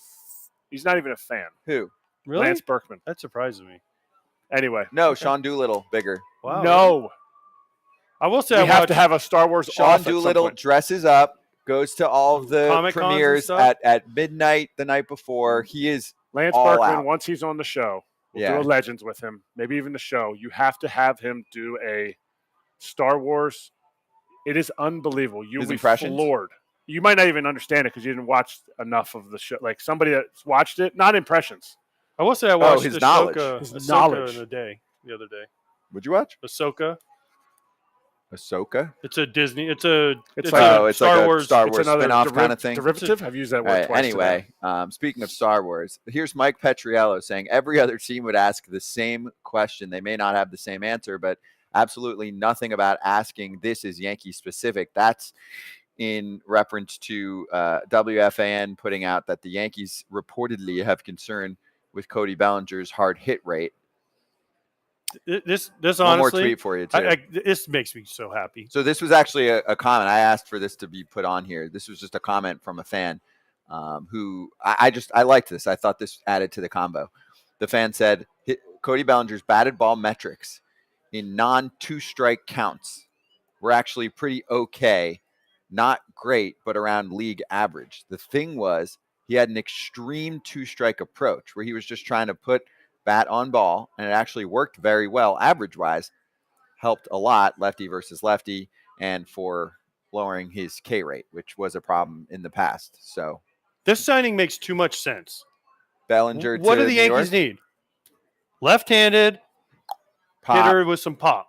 who Okay? also obviously Can plays play a Gold mean Glove outfield defense. and runs. But my thing At is, two positions. here's my question for this for WFAN, whoever wrote this.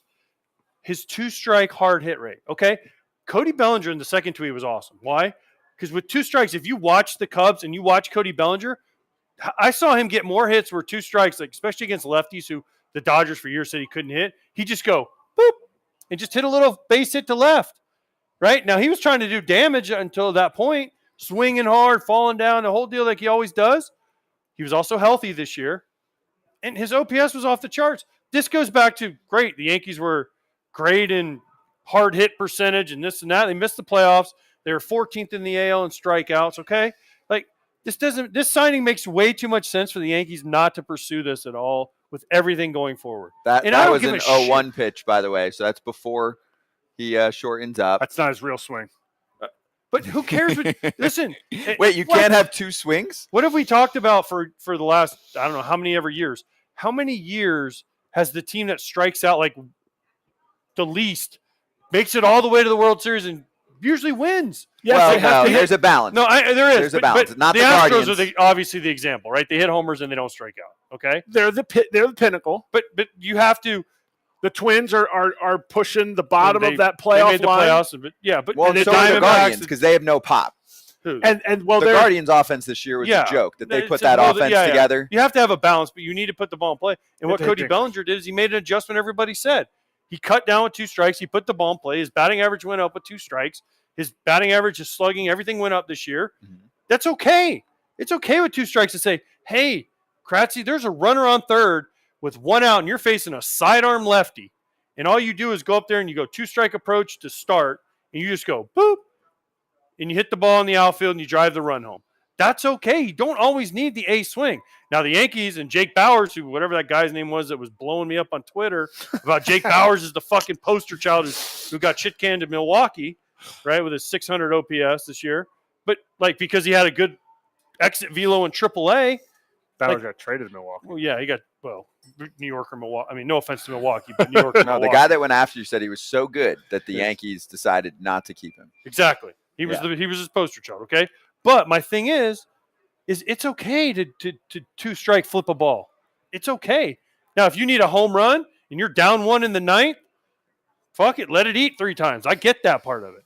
But there's a balance, and I think Cody Bellinger made all the adjustments that people needed to see him do in his 1-year deal with the Cubs. He should be rewarded for it, and the Yankees make too much damn sense to start nitpicking. But this is what teams do, right? If you've ever been to arbitration, they'll nitpick your whole career, okay? But this is what teams do. They're like, oh, this makes too much sense. Oh, let's try to find a flaw in case we don't sign him.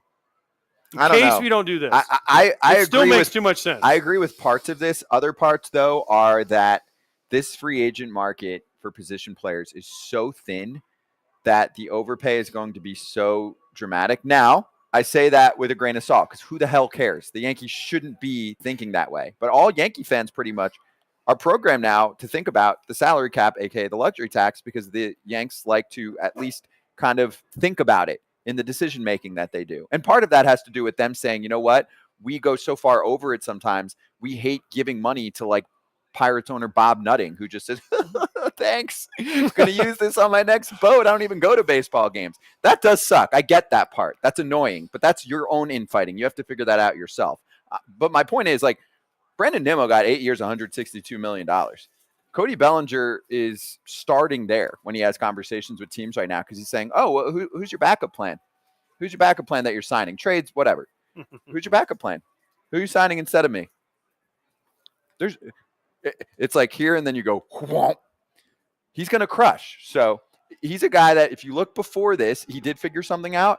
He's had a lot of mechanical issues with his swing. It's changed a lot, right? That's actually something with Hayward for years, and he finally got himself back right. I know it's not the same comparison, but I'm just saying, like, would you be shocked if you saw a scenario where, you know, next year or the year after, it doesn't have to do with even health in my mind, suddenly his swing's out of whack and Yankee fans lose their mind again?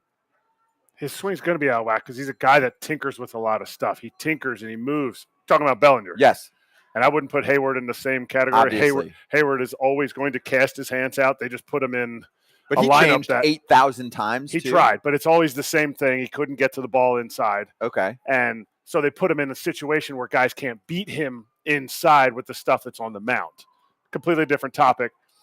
Bellinger should be the poster child of what everybody who is talented in the big leagues. He's talented, MVP, uber prospect, 50 stolen bases in the minor leagues, 40 homers, like crazy numbers. Should be the poster child of what you need to do with what you have. I mean, he has one of the weirdest swing starts of anybody, and he's shifted that, changed that. He went this year, he slugged .596 versus lefties. He was .337 batting average, .388 on base percentage. Okay, so he was over almost 1,000 OPS against lefties. He diminished from 2022. I was looking these numbers up. His strikeout rate overall against lefties was 27.5%. Take a guess what it was this year. Overall against lefties, I'm not even talking about certain pitches because curveballs, he went way down. It probably went in about half. My guess would be like 12. 15.8%. Against lefties. Against lefties. Yep. So when you talk about like his hard hit percentage isn't there, this is when you have to say, great, I get his hard hit percentage isn't there, how do we explain these numbers? And that's where analytics, if you just go by only hard hit, you wouldn't necessarily maybe pick up Joey Gallo. Mm-hmm. You wouldn't necessarily maybe pick up certain players just because their hard hit percentage isn't there. Why? Okay, their hard hit percentage is there. He smashes the baseball. He hits it so hard. And this is the disconnect, I think, in when we talk about the minor leagues, is just because a guy hits the ball hard, how does he hit it? Just because a guy walks, how does he walk? And to me, you look at Bellinger, he made a concerted effort to strike out. And my question would Strike out less. to strike out less. My question to him would be, if I go to him and I say I have $190 million, I would say, how do I know your inconsistency isn't going to fluctuate like it has the first 6 years of your career? And what's the answer? You have to listen. You have to listen, and you have to delve in. But That's where the you think analytics. he's going to talk you into that No, one way he or doesn't- another? He shouldn't have to. This should be a no-brainer. Because then I would get to the bottom of how he is made. What adjustments did he make? If he was just like, bro, I just wanted to strike out less, then I'd be like, maybe I'm a little nervous. But he's like, oh, I did this. I analyzed this. Because now you're melding your analytics and everything. You're just talking to the guy. I'm not saying you need the secret sauce. I'm saying you're talking to the guy and you're getting information about how he made that change. Because he made a huge change. The only reason I know this is because Jacob Nottingham hit with him in the offseason before his MVP season. And he goes, dude, this guy's going to have an unbelievable season. In spring training, I remember him saying this, and he goes, he made some changes, and watch what he does. 19, I saw him against the Giants at the beginning of the season. He was unbelievable. So if he makes changes, what are those changes, and how does that equate to success? Okay. Okay, cool. so Kratz, earlier you said the Giants, if they go out, someone needs to go out and go full Rangers, sign all these people. How about Bellinger, trade for Soto, sign Yamamoto for the Yankees? I don't think they have enough to trade for Soto. Give up whatever you need to give up. Give up For everybody. Soto? I don't know And if then they you have sign enough. them, but you got to sign So them. who'd you say? Bellinger?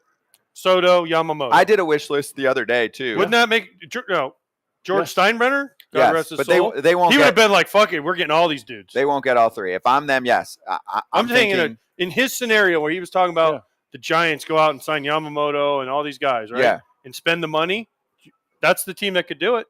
You can't tell me they can't. I'm not saying, Well, I'm they saying can. but As long that as would they be the don't one have- team that would be like, "Hey, we can do this," and we would not even skip a beat. Do they need – right. And the fans would be like, "Finally, the Yankees are back." right, but if they don't, so here's what'll happen in my mind. If Bellinger say signs with the Cubs, they match it, and he wants to go there instead and doesn't want to deal with New York, then I think the Yankees will pivot to trying to make a trade for Soto and signing someone like Kevin Kiermaier and having those two plus going after a big picture like Yamamoto. Okay. That's what I think. But And the last thing on the Cody Bellinger, he has enough pop. Lefties in Yankee Stadium, it's so overused. Righties feast in Yankee Stadium, not lefties. This is not a great swing. 2 strikes, out in front, putting the bat on the ball. That's when Yankee Stadium comes into play. If you're swinging for the downs every time, you can move it back to 400 feet in right field. It's still going out. Hey, Mhm. break your bat, you hit homers in Yankee Stadium. It was a joke. That's what I mean. It's a So fucking it's great. better for righties. It's a fucking joke. Dude. It's better To for left- righties, to right field. but it's great for lefties who put the ball in play. That's why I think Rizzo could be a really big bounce back candidate. oh, for sure. Yeah. Yeah. We know what was going on there. That was The basically concussion, concussion symptoms and Yeah. all that. All right, let's bring in our next guest, and I'd like AJ to do the introduction. You know, I wished he had like one of those super fancy triple titles, like quality Ooh, like control, assistant- associate, secret agent. But I think it's just Cardinals bench coach, Daniel Descalso, which is, you know, a pretty big deal title in most cases. But this offseason, there's been changes to all of the ways that we call coaches. Daniel, what's going on, dude? Is that the official title that we're going with this year? Yeah, nothing fancy. No offensive coordinator or associate manager, just the old-fashioned, old-school bench coach. Shocker. Cardinals doing nothing fancy. Yeah, exactly. Shocker. It's just like, oh, sweet, guys. We're going to have cheeseburgers and French fries. It's going to be fun. We're going to bring back Daniel Descalso. Oh. He was a great Cardinal. He for was a couple fan years. favorite world We champion. loved him. Oh, neat Oh, story. They like me almost as much as they liked AJ over there. Exactly. Said You only nobody. wish, you only wish. Said nobody. You can only wish. Hey, are you going to last longer than Matt Holliday did as the bench coach? Yeah, I think I'm coming up on the holiday tenure, so I think I'm going to speed right past that. Prove it. Prove it. Hey, are you prepared though for what you have to do? Do you know what you have to do? You have to plan spring training, and when I was around you, you became a Cardinal star, so you didn't have to stay for all 9 innings of spring training. Guess what? Now you're gonna have to go on the road. You're gonna have gray uniform. You're gonna have to stay for all 9 innings as bench coach. You're gonna have to be the guy to go up to a guy and go, "Hey, Kratz, guess what? You got the 9th. You're gonna catch the 9th tonight. You're catching the 8th and 9th. Yeah. 93 and 99 coming in. To be fair, in my time in St. Louis, I didn't even check the travel roster in spring training. I was always on the bus. I didn't even check. I just knew I was on the trip, and that was that. So I'll be right back to those days. In Arizona, you didn't have any gray pants in your locker. You were the clubhouse guy. Not a gray pant to be seen in spring training. Wait, hold up. You came up with Ollie Marmol, right? Yep. So you learned a lot from me, Dr. Phillips High School alumni. Go Panthers. Ollie Marmol, Dr. Phillips High School alumni. Go Panthers. This is your second chance to learn more baseball from a Dr. Phillips High School alumni. I mean, are you just going to soak this in and just be a sponge and just say, share all your knowledge with me, Ollie? Yeah, I mean, I instead of the Cardinal way, we're going to go the Dr. Phillips High School way, right? I think that's the brand of baseball we're going to try to play this year, via Ollie and then obviously vicariously through you. So, I mean, I think we're dialed in perfectly. Terrible. Hey, Daniel, did your buddy Skip Schumacher raise your coaching profile based on how much, and this part in all seriousness, he crushed his first year as manager of the year of the Miami Marlins? Yeah, I mean, Skip, what a great job he did. What a great job he's done since he became a coach. I mean, over there in San Diego and then, climbing the ranks, the bench coach in St. Louis for a year, and then look at him now, manager of the year. So Skip's somebody who, throughout my whole career has been a mentor to me and tried to follow in his footsteps. And, here I am now following his footsteps still. And he's got a great butt. You're going to wear tightest pants because Skip wears some tight pants now. Because he can. Yeah, I mean, I think Skip spent a lot of time in that weight room from what I hear. So it pays off. Sleeveless. So Daniel's like best friend is John Jay, okay?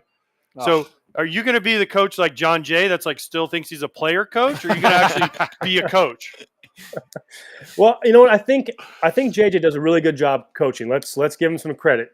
I think maybe you're referring to his shoes that he likes to wear and advertise on the field. That and he shags at shortstop, and he's taking fly balls away from the outfielders. But other than that, he's a great coach. I think he wants to prove like, hey, look, guys, I can still do it. If I can shag out here and get some work in, then maybe you guys can too.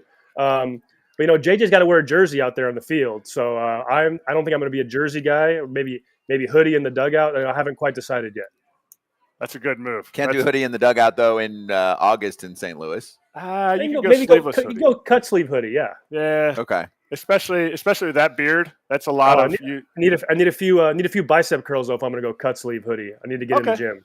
Yeah. Okay. Which you can do. Take us into the room when you're getting interviewed, because AJ really wants to be a bench coach one day. He'd be a terrible bench coach, by the way, if you were wondering. But he wants to be a bench coach one day.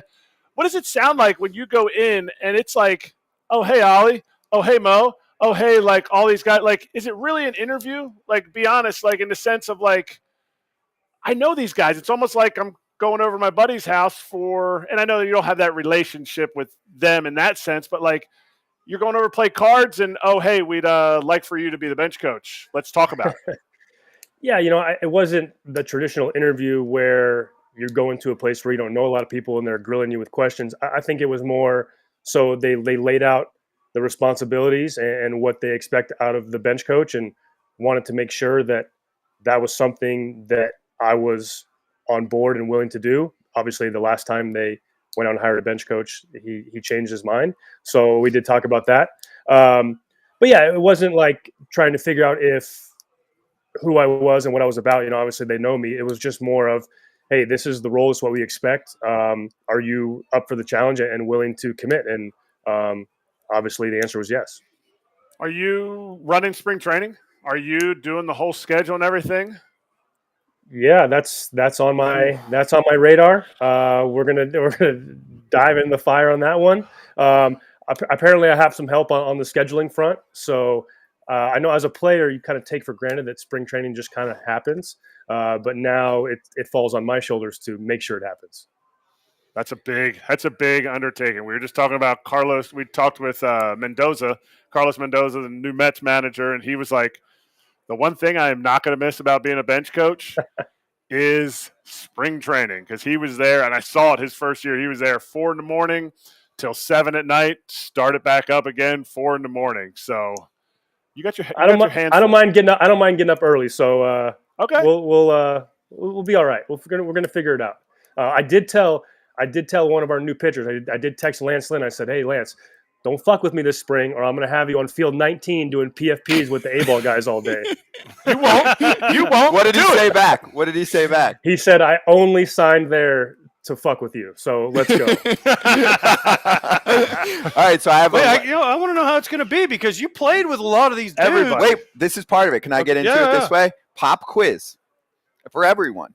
Who is older, Lance Lynn or Daniel Descalso? I already looked it up. I think I'm older, but not by a lot. AJ? I'm going to say Descalso has more gray in his beard, so I'm going to say it's close. I'm going to say maybe Daniel. I'm going to go with him. He probably knows, so I'm going to say Lance. You are correct, Daniel. You are 37. Lance Lynn is more than 36 and a half. You guys are about 7 months apart. Okay, yeah, that makes sense. Lance was a year after me in the draft, but I guess we're pretty close in age. Yep. So there you go. Okay. Now you can ask. But here's the real question. Who's older, Ollie Marmol or Daniel Descalso? I would say Descalso. Marmol 37, and I haven't looked at that one. I think Ollie's got him. Isn't he 38? He graduated. No, he's 37, but it's pretty close. It's only a few months. He graduated 10 years after me, so I should have been known that. Oh, yeah. You were already in the show.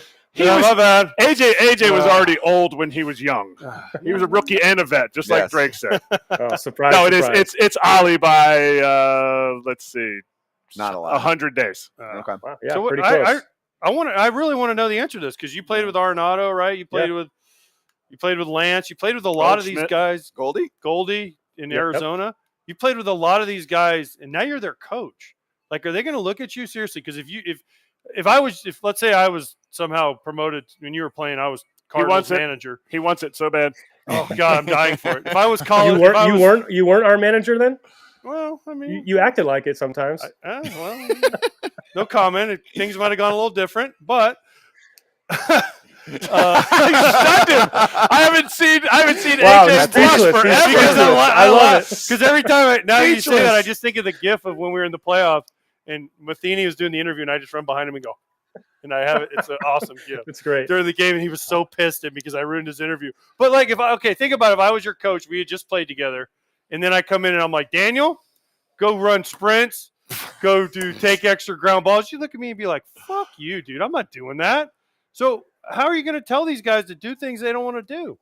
Well, I mean, if they need to take extra grounders, I tell Stubby, the infield guy, to go tell them to take extra grounders, right? No, I think that I have a good relationship with all those guys. There might be some awkward moments for us. I hope there's not. But at the same time, I think they trust me, and I think I've built up a good enough relationship with them that if we do have to have a tough conversation, we have that level of respect. So it's going to be an interesting little area to navigate for me, but I've already talked to both of them. I'm excited to get a chance to share a dugout with them again. You wouldn't have the job if they didn't think you were able to do it, so it'll go well. You'll probably get some ribbing as a rookie. I hope they make you dress up as a rookie coach, but I don't know. Hey, I already had to do that one time. Yeah, but you weren't a coach. Now you're a coach. So we'll see. They might dress me up. You know what? If they want to dress me up, I'll dress up. I don't care. Okay, we'll make sure. See, you're a team player. As a team player coming in, I'm not saying a bench coach changes a dynamic of a team, but this is a team that had 71 wins last year. What do you feel like you, as a bench coach, can change in the mindset or the approach of what these players may or may not have lacked. Not saying that you're going to teach somebody how to hit a homer that can't hit a homer, but what's a mindset that you feel like you can take from being a world champion to pushing to that team? Yeah, I think this team wasn't that far off. Obviously, it's as bad as a record as they've had in a while. And obviously, you've seen us go out and get some pitching to address some of those depth. And there were some injuries last year. But, I think just that steadiness that I tried to bring as a player, like coming off of that season last year, there's probably going to be a little sense of urgency, maybe some anxiety of, hey, we got to figure this shit out and get it back on track. But you can't do that in a day, in a week. It's going to take that steadiness, that levelness throughout the year, just to go out and have good at bats, take what the scoreboard gives you, and not try to do too much. The worst thing we could do as players is try to go out there and do more than what we're asked to do. So hopefully I can just bring that mindset and share that with the guys. All right, so we have a few fan questions. I'm going to start with this one because it's relevant to what we're talking about right now. They wanted to know about your thoughts on what Ali Marmol said at the very end of this past season, and I'm sure you guys have talked about it since then. This was before the final game of the season. Quote, "I want a clubhouse full of guys that has one thing on their minds, and it's not themselves. It's winning a championship. So you start out by weeding those out." Obviously, I'm not going to go, okay, give me the names and let's go through it. But can you elaborate on how you do that? I'm sure you've played with guys like that too in the past. Like, just take us inside what that's like, how that can be damaging, and how you can fix that. I think the really good teams we had in St. Louis when I was there, it felt like there was 25 guys that only cared about winning that night. And as cliche as it sounds, like if you just take what the game gives you, and you go out there and you just play to win every night, the guys that are supposed to have their numbers at the end of the year, the numbers are going to be there if you guys have won games. So, and I've seen guys that don't hitch themselves to that wagon and they find themselves out of the lineup and then off the team. And it just happens organically when you have so many guys that are only worried about winning. So that kind of takes care of itself when the focus is, let's just win tonight. And then everything else kind of, falls into place. Hold on. Do you still have your Cardinals way book, and you're going to take it out and be like, "Here, guys, here's how we win. Here's my Cardinal way book." It worked. I was never issued the official handbook. I don't know if they gave you one when you came over, but I never got one. Dude, Mike gave me this book. It was so long, and I just went, bye-bye. He went to high school. He doesn't read good. Yeah. I couldn't get through Kratz's book, so he's mad at me. Yeah, he only got through the first few pages. Yeah, just give him Candy Crush. AJ will play Candy Crush all day. You still playing that? I love it. Oh, dude, listen, people have different – here's what people don't understand. People have different ways to, like, calm themselves down. Like, for me, it was like playing me and Nishik, right? Me and Pat Nishik would play games on our phone because it, like, calms us down. I know. Listen, we all have different – you have porn, Kratz. Scott has EDC. I do and not I have have Candy porn. Crush. See, everyone has different ways. I do not have porn, but I also would not put me and Pat Nishak in the same conversation. Listen, I love Pat. Pat was a good dude, man. Ask Descalso. He was a good dude, man. He's a little bit weird, but he was a good dude. He was out there. He threw the ball well. He got a Babe Ruth ball from Lackey that year. That was a good haul for him. That was great. That's right. I don't think he's a fan of Greinke, but that's a different story. That's it. Yeah. Oh, you didn't sign my card. Yeah. You didn't sign my card. You talk about winning tradition in St. Louis. Who's a bigger loss? Yadier Molina for the 2023 season, Adam Wainwright for the 2024 season. That's a tough one. I'm gonna say Yadi just because he was in there every day, and the work that he did behind the scenes with game planning and just that steadiness and that foundation that he brought to the lineup. I mean, you saw last year there were some problems replacing Yadi. I just think that him being there every day for the better part of 20 years was amazing, and you just cannot replace that. And Waino's great. He was out there every fifth day, and he competed his ass off. But it's almost impossible to replace a Yadier Molina. We'll tell Adam you said that. Yeah, appreciate it. I'll text him right now. I'll tell him that I said that. Already done. So, okay, one more fan question kind of based off of that. Fernando asks, what's your take on the Contreras situation and how it all went down last season? I think that's like a good learning exercise or thought process of, hey, what happened from bringing a player in to where we are now? Is there anything we would have changed? And how do we make sure that going into this season, we're in a great spot on that front with a player that we're very invested in? Yeah, obviously I wasn't around last year to know exactly what was going on, but a lot of it played out in the media and in the public, which is obviously not what you want, especially in that situation where you make a big investment to bring in a Wilson Contreras to replace Yadi. And maybe they had been spoiled by Yadi's presence for all those years and all the stuff that he did above and beyond. And, Wilson's not Yadi. So our job is to give Wilson all of the tools that he needs to be a successful catcher. We need to figure out a way to separate the catching from the hitting because he's a great offensive player.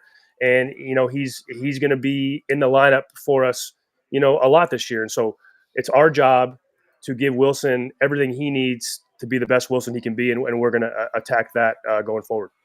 I love that. So, Daniel, what were you doing last year at this time? Last year at this time, I was doing nothing. I was getting ready to graduate from UC Davis, and then I worked. And then I ended up. Is that an online degree? No, that's an in-person degree. We're a very highly prestigious public university. You should look us up. Yeah, okay. So that's what I was doing. And then in-person I'm gonna have to dig deep in the internet. Daniel, in-person classes, were you there with like 20-year-olds and they're looking at you like, hey. Yeah, they were like, hey, are you the TA? Are you auditing this course? I had somebody take a picture of me after my last final, and they were like, oh, what did you study in grad school? I was like, well, no, it wasn't really grad school. I took a hiatus. Now I'm back finishing up undergrad. But just take the picture. Go ahead. Did MLB pay for that? No, from the time I got drafted, and it runs out if you spend so many years in the big leagues and stuff. So it just, that's trash. Mine went away too. I wasted. Oh, you barely graduated high school. Not true. Hey, so how do you go from UC? What's their mascot? UC Davis. Or an Aggie. An Aggie. What's an Aggie? A mascot's a horse, but an agriculturalist, I guess. Let me guess. You majored in farmers. He's going to be mowing the yard. Oh, he's going to be economics, actually. The grounds crew. Economics, actually. So he's going to be mowing. He's going to be mowing the infield. Yeah, you know what? He's the one that sets the Cardinals payroll now because he majored in economics. Yes. Okay, so how do you go from sitting in college classroom, right? Yeah. So now you're the bench coach for the Cardinals, which is obviously I'm giving you a lot of shit, but obviously you and I love you and you know that. So now you're sitting there as a bench coach, and now you're trying economics, or you're signing free agents. You're signing Sonny Gray. You're signing Lance Lynn. You're signing Kyle Gibson. Were you in on the meetings when they said, hey, we're going to sign Lance, we're going to sign these guys? And do you have any influence on any of the decisions that they're going to make or they have already made? I knew nothing about any of those decisions. I'm the FNG. I'm the fucking new guy. I don't know. I barely finished. We agreed to my deal, and then the same day the Lance stuff came out. I didn't know about that. Obviously, adding the pitching depth for us is a big deal, considering we didn't have a whole lot of it last year. But yeah, they don't. Mo does not run anything by me, and I doubt or maybe he will in the future. I don't know. Yeah, I'm pretty sure what happened was you said, I'm not coming unless you guys get 3 starting pitchers. And then they're like, hey, just wait. You'll see. We're signing Lance, then we're signing. So I know how that worked. I want to go with the other big signing in your division. Craig Counsell, going from the Brewers to the Cubs. Now as you're on the dark side, you're a coach. How do you view that? Especially as a new coach and somebody that's, hopefully one day going to be a manager if that's what you're looking to do.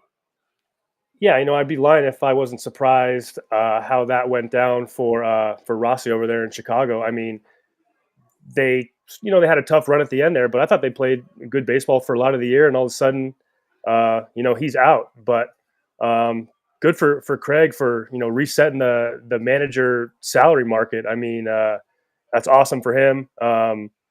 I think a little weird for him to go from Milwaukee down to Chicago, but it'll be interesting to see it play out. I'll get a front row seat on it this year. Hey, you know how it works. You went from the Cardinals to the Cubs, Mr. Trader guy. Dude, Yep. so don't Hey, be there's like, no oh, allegiance. It's a There's little no weird, dude. allegiances. Oh, it's a little weird. Now all of a sudden you're like, oh, well, Craig Counsell went from the Brewers to the Cubs, man. It's got to be. You went from the Cardinals to the Cubs. Don't give me that shit. AJ wants to play for the Cubs just as much as he wants to be a bench coach. So Oh man, very high. AJ wants to be a bench coach because none of the responsibility falls on his shoulders. He can talk as much as he wants, and then the manager makes the decision, and he's like, it's the manager's call, not mine. Oh, wait, you wanted to bring in that reliever. I did not say that. Do not quote me. I was misquoted. I was misquoted in that meeting. if AJ was the manager, though, if I was his bench coach, he'd be like, bench coach told me to do it. That's right. Totally. Exactly. Yeah, exactly right. Well, no, I'm happy for dude. Him and John Jay, who's obviously first. John awesome. interviewed for bench coach. Did you ever think you'd get a bench coach job before John?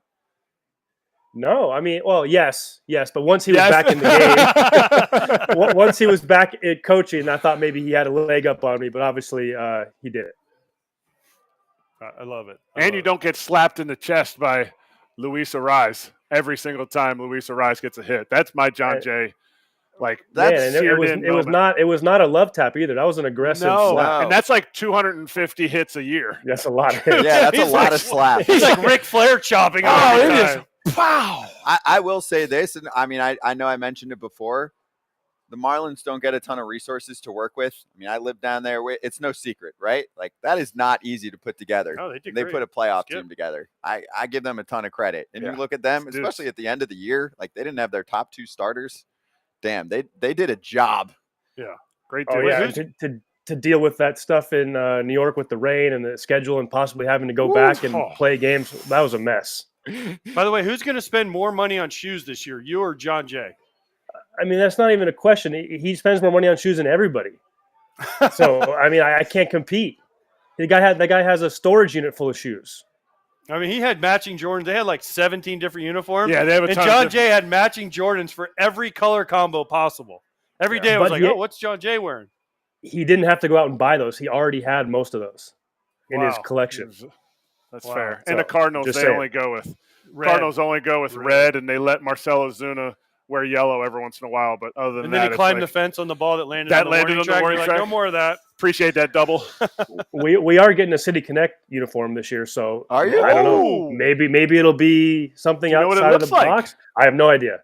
Again, I know nothing. I know nothing. Dude, the Cardinals never go outside the box. There's nothing out. What if the Cardinals have the best City Connect uniform? It should just be a big bird. Like they should make him wear like a bird head, a bird hat, with like wings on the back. Just like you have like your helmet is the bird head, and then like you have like wings on the back. Like minor league teams do stuff like that. Where they do. Yeah, but if you're the Cardinals and you're like traditional, like you just got to go so far outside the box. I agree. I'm excited. To see AJ will wear a Cardinals City Connect, but it has to be free. Somebody has to send it to him. Okay. All right. Well, I'll give him the Descalso one. Yeah. I'll wear it proudly. Hell yeah. Hey, it might be a little small if it's your size, but I'll wear it proudly. What are you wearing? 2X? 2X? Please. Of course, bro. Look at this. Look at this. All right. My last one then on the City Connects, because I would say maybe I like 35% of them. Yeah. In that range. Like, there's a lot that are mid. So I would say 50%, and then love maybe 1 out of 3 or 4. AJ loves the White Sox one, and they did do a great job. I like that one. They were also the first one. Were they the first one? The White Sox were the first one, and the black South. I mean, it fits the White Sox. So my question is, Daniel, now that year. you're a Cardinals employee and you're coaching on the coaching staff, like if you don't like it, can you say I don't like it? Like, can you publicly say I don't like it? Because like in our sport, like we got to have our opinions. Like it might be incredible, or you might be like, it was mid. Yeah, I mean, I think you can say I don't like it. You still got to wear it, but I don't think my opinion matters. I think if I say I don't like it, like we're not going to wear it anymore. No, of course, obviously. Maybe not bash. Maybe I won't bash it, but I would say it's not my favorite. Right. Okay. That's all I want to know. I mean, I'm not asking you to, Chris Sale it or something and cut it up. It up. Yeah. It's already. We just got this job. You can't be asking him. Can you imagine if Daniel Descalso went in there with scissors? The Cardinals. First of all, the media people, the PR people. Oh my gosh, they would go crazy. What if they win the World Series after that? I mean, then they'd be okay. Everyone will do it. Yeah, but he wouldn't be there. Yeah, I'd be gone. You'd be back at UC Davis in the grad program. I bet it's going to be baby blue. No, they already did though. They I already know. They already wear baby It's blue. got to be I like know, that's all why it's red. Yeah, It's got to be all like red. all It's gonna be red. It's got to mid. be something Ooh. crazy. It's going to be All mid. red. I don't know. All red. That feel like pajamas to me. I don't know. Yep. It's going to be Pajamas are baby cool. blue. I Baby like blue all red. pinstripe. Yeah. I'm in. All right. Well, All right. Daniel, We'll see. congrats on the job, and congrats on making it through whatever 15 minutes of all out ball busting from these guys, because you got us all in the same spot right now in Vegas. And I don't even think they've had drinks yet. But congrats, dude. Enjoy the off season, and we'll see you in spring training. All right, guys. Thanks for having me. Hey, Jupiter. Wait, when do you go to Jupiter? Early February. We got to play golf. I'll come down one day. All right. play golf. Sounds good. Let's do it. You're paying. You're rich. You're All a right. coach now. Okay. Yeah, I'll bench pay. coach. You're a college grad, big so you dub. fit Yeah, really and well. I forgot you're a Yeah, college wow. grad now. In economics. That's Yeah. not a Okay, good so the economic golf game choice. This time, AJ. Yeah. He has no chance. Thanks, He's a Daniel. bench Cheers, coach. man. Thanks, guys. He can't play golf. We just went through that. That's I good know stuff. that. He has time to sleep. That's why you can pay. Oh, that's what you should have said. You'll pay, because you know it's never going to happen. It's like it's like the Seinfeld episode where the guy gives him the suit coat, and he's like taking me to dinner. He's like, I'm just having the soup, and he's like, that's dinner. He's like, nope, it's just soup. It's just soup. Oh. I actually felt like that interview shows why sometimes getting us all in the same room is pretty epic. You guys were like playing off of each other. Oh, he's the great into dude. the Listen, I know we questions. gave him a lot of shit. That was good, though. Him That and- was fun. Listen, honestly, when I went to the Cardinals, they had so many great dudes on that team. We had Wayne. Yeah, and that's why half of we them had are coaches. Holiday. We had Descalso. We had John Jay. I mean, you made fun. We had Yachty. You made fun of Nishik, but he was actually awesome. Randy Choate, who I hated because he went to Nishik's Florida State. awesome. He was awesome. I mean, we had Lance Lynn, Waka. It was so fun. No surprise. It was They were awesome, good for awesome years. group of guys. Cardinals will always, minus Marcelo Ozuna, they will always make sure that the backgrounds of guys. That's a big thing. They for do them. big And I background think checks. Yet that they is still brought me in. What idiots. What a bunch of idiots. that means they did a little extra background check. They just checked more. But and to me, that is why, yes, they had Yadier Molina throughout all those years. But you bring good guys in, you're going to have blips on the radar where you don't play well. It happens. So what? When you're an organization, the minor leagues, you bring in good free agents to play with your prospects. In the big leagues, you bring in veteran guys who are good clubhouse guys who know what they're doing and they're focused on winning and not the bottom dollar. You consistently win more than you lose. Mm-hmm. Whether or not there's, easy media, all this stuff that can be debated, you bring in good guys and it's a trickle-down effect, and that's why they're the Cardinals organization. Well, we make fun of the Cardinal way and all this stuff, and I think the Yankees, when I was there, they brought in good guys. I don't know if they still do. I'm sure they still do, but that's a thing. The Royals, when I was there, they brought in good guys. Mm-hmm. The Brewers, they care. Look at what Stearns is now doing in New York. We saw Carlos Mendoza on our show. Happy birthday, Carlos Mendoza, today. Yep. Good guys. It matters.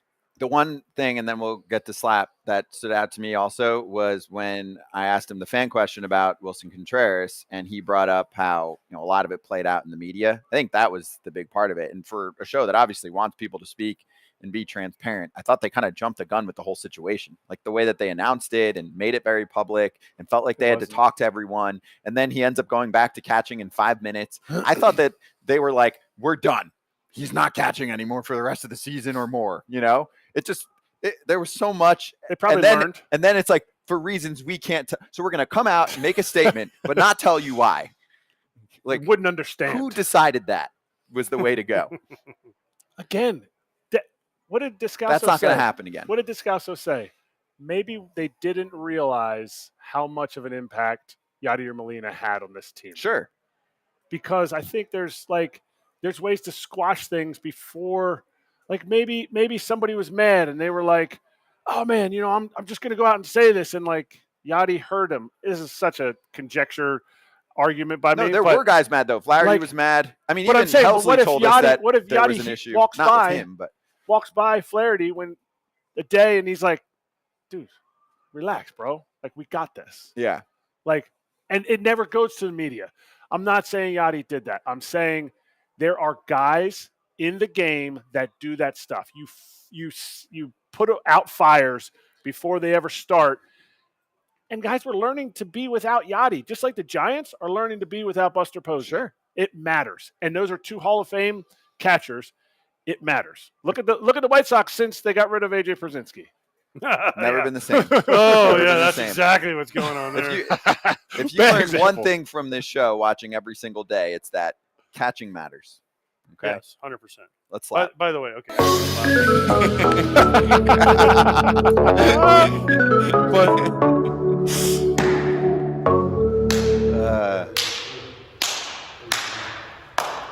Go ahead. The show doesn't have a Obviously- timer. What did you have? Obviously, I'm friends with Descalso and John Jay, and they're both texting me right now. Yeah. And Descalso's like, I got you jammed up.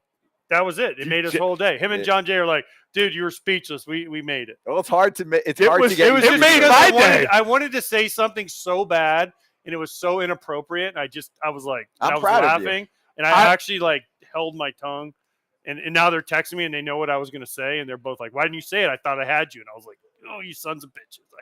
That was I wanted perfect. to say like They a got you. certain thing so bad. And I'm glad you didn't, but I'm so much more glad you got jammed Oh, up. because I wanted. It was Because now coming you out, and I was can't- like, no, I can't. Because say now it. if you say it, like it doesn't like No. it makes you look weaker. Yeah. But you also got jammed Oh, up. I It know, was it's so They're great. so proud. Those There two was- they're like two little kids. those Tell two them you together. blushed. That is the tactic to win a foul territory interview, because obviously we can basically say whatever we want. Keyword basically. If you can figure out a way to come back or ask something to one of us that we can't completely elaborate on, you have won. Yes. So with that, Jammed him up. Oh, dude, I love. I Like a- I love those two Like guys. 95 in on his hands. Oh. Jam! that is a pretty graphic right there. That is I like that. Nice job, Claudia. FT. better than the Darth Vader. It wasn't her. She said. Nice job, Derek. FT at the BetMGM Sportsbook right here at Mandalay Bay. I like this studio too. I might just live here. Oh, please, Tuesday God. and Oh, God, Wednesday.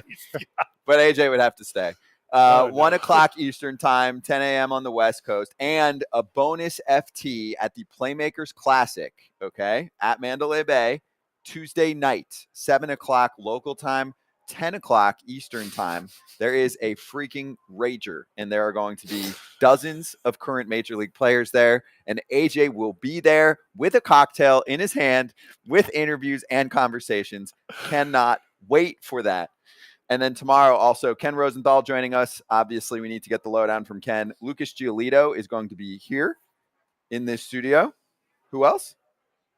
Oh, I know that. I think Josiah Gray might be here tomorrow as well. I am currently conversing with him on the schedule. So Before AJ says anything, because we were looking at the graphic all together, read your emails one time. one time. What email? Oh, my my gosh. goodness. It's like AJ Office Space TPS reports doesn't look at them. Okay, Google don't it. check my email. Google it, kids. You Google it. Don't, What do you don't got? Send me Did you email check the- because I don't. I have 2,000 emails. And I Oh, please. Oh, because you're such a businessman. That's why I don't check my email because I'm not a Only businessman. text for AJ Well, just from check now it for on. the. Just check What- your- one time. I had plans on Tuesday. Now I got to. You don't You have. got to switch that. I have it here plans. for a week. I know, but Fine, don't come. Don't come. okay. AJ's not coming to the party. Everyone Thank else you. is. Not good. He Thanks, is Scott. coming. Same thing What happened. is that? and I'm gonna look, if I have to go to the party, I'm gonna look like that guy. this is actually a depiction of what our guy behind the scenes, Derek, looks like. No, it's the it's the Yankees AAA team. It's their alternate jerseys. Actually, a really sick jersey. I get more comments about this hat besides like any of the fluorescent hats that I wear. That But hat slays. That's one of my favorites. It I is. don't know what that is, but Yeah, like I the- said, the that's gonna camo be me if I brim. go to The that baby- party tomorrow. The baby bombers. Baby Bombers. That is It's really sick. good. So Scranton Rail Riders for life. They crushed that. See you And- Tuesday night. What the hell? And on our way out, Dude, I yes, had it is Sphere awesome to have plans. everyone here. I got Sphere plans I tomorrow. can see the Sphere from my room. I'll take a I picture got for Usher you. on Wednesday. Usher. FT shirts. Get your jerseys. Cyber Monday sale, foulterritoryshop.com, get and your hats like AJ. Okay? They rock. We will see you from the studio Tuesday morning West Coast time, afternoon East Coast time, and a lot more coverage from Mandalay Bay. Thank you for having us out here. We are here whether you like it or not for the next few days. See you Tuesday.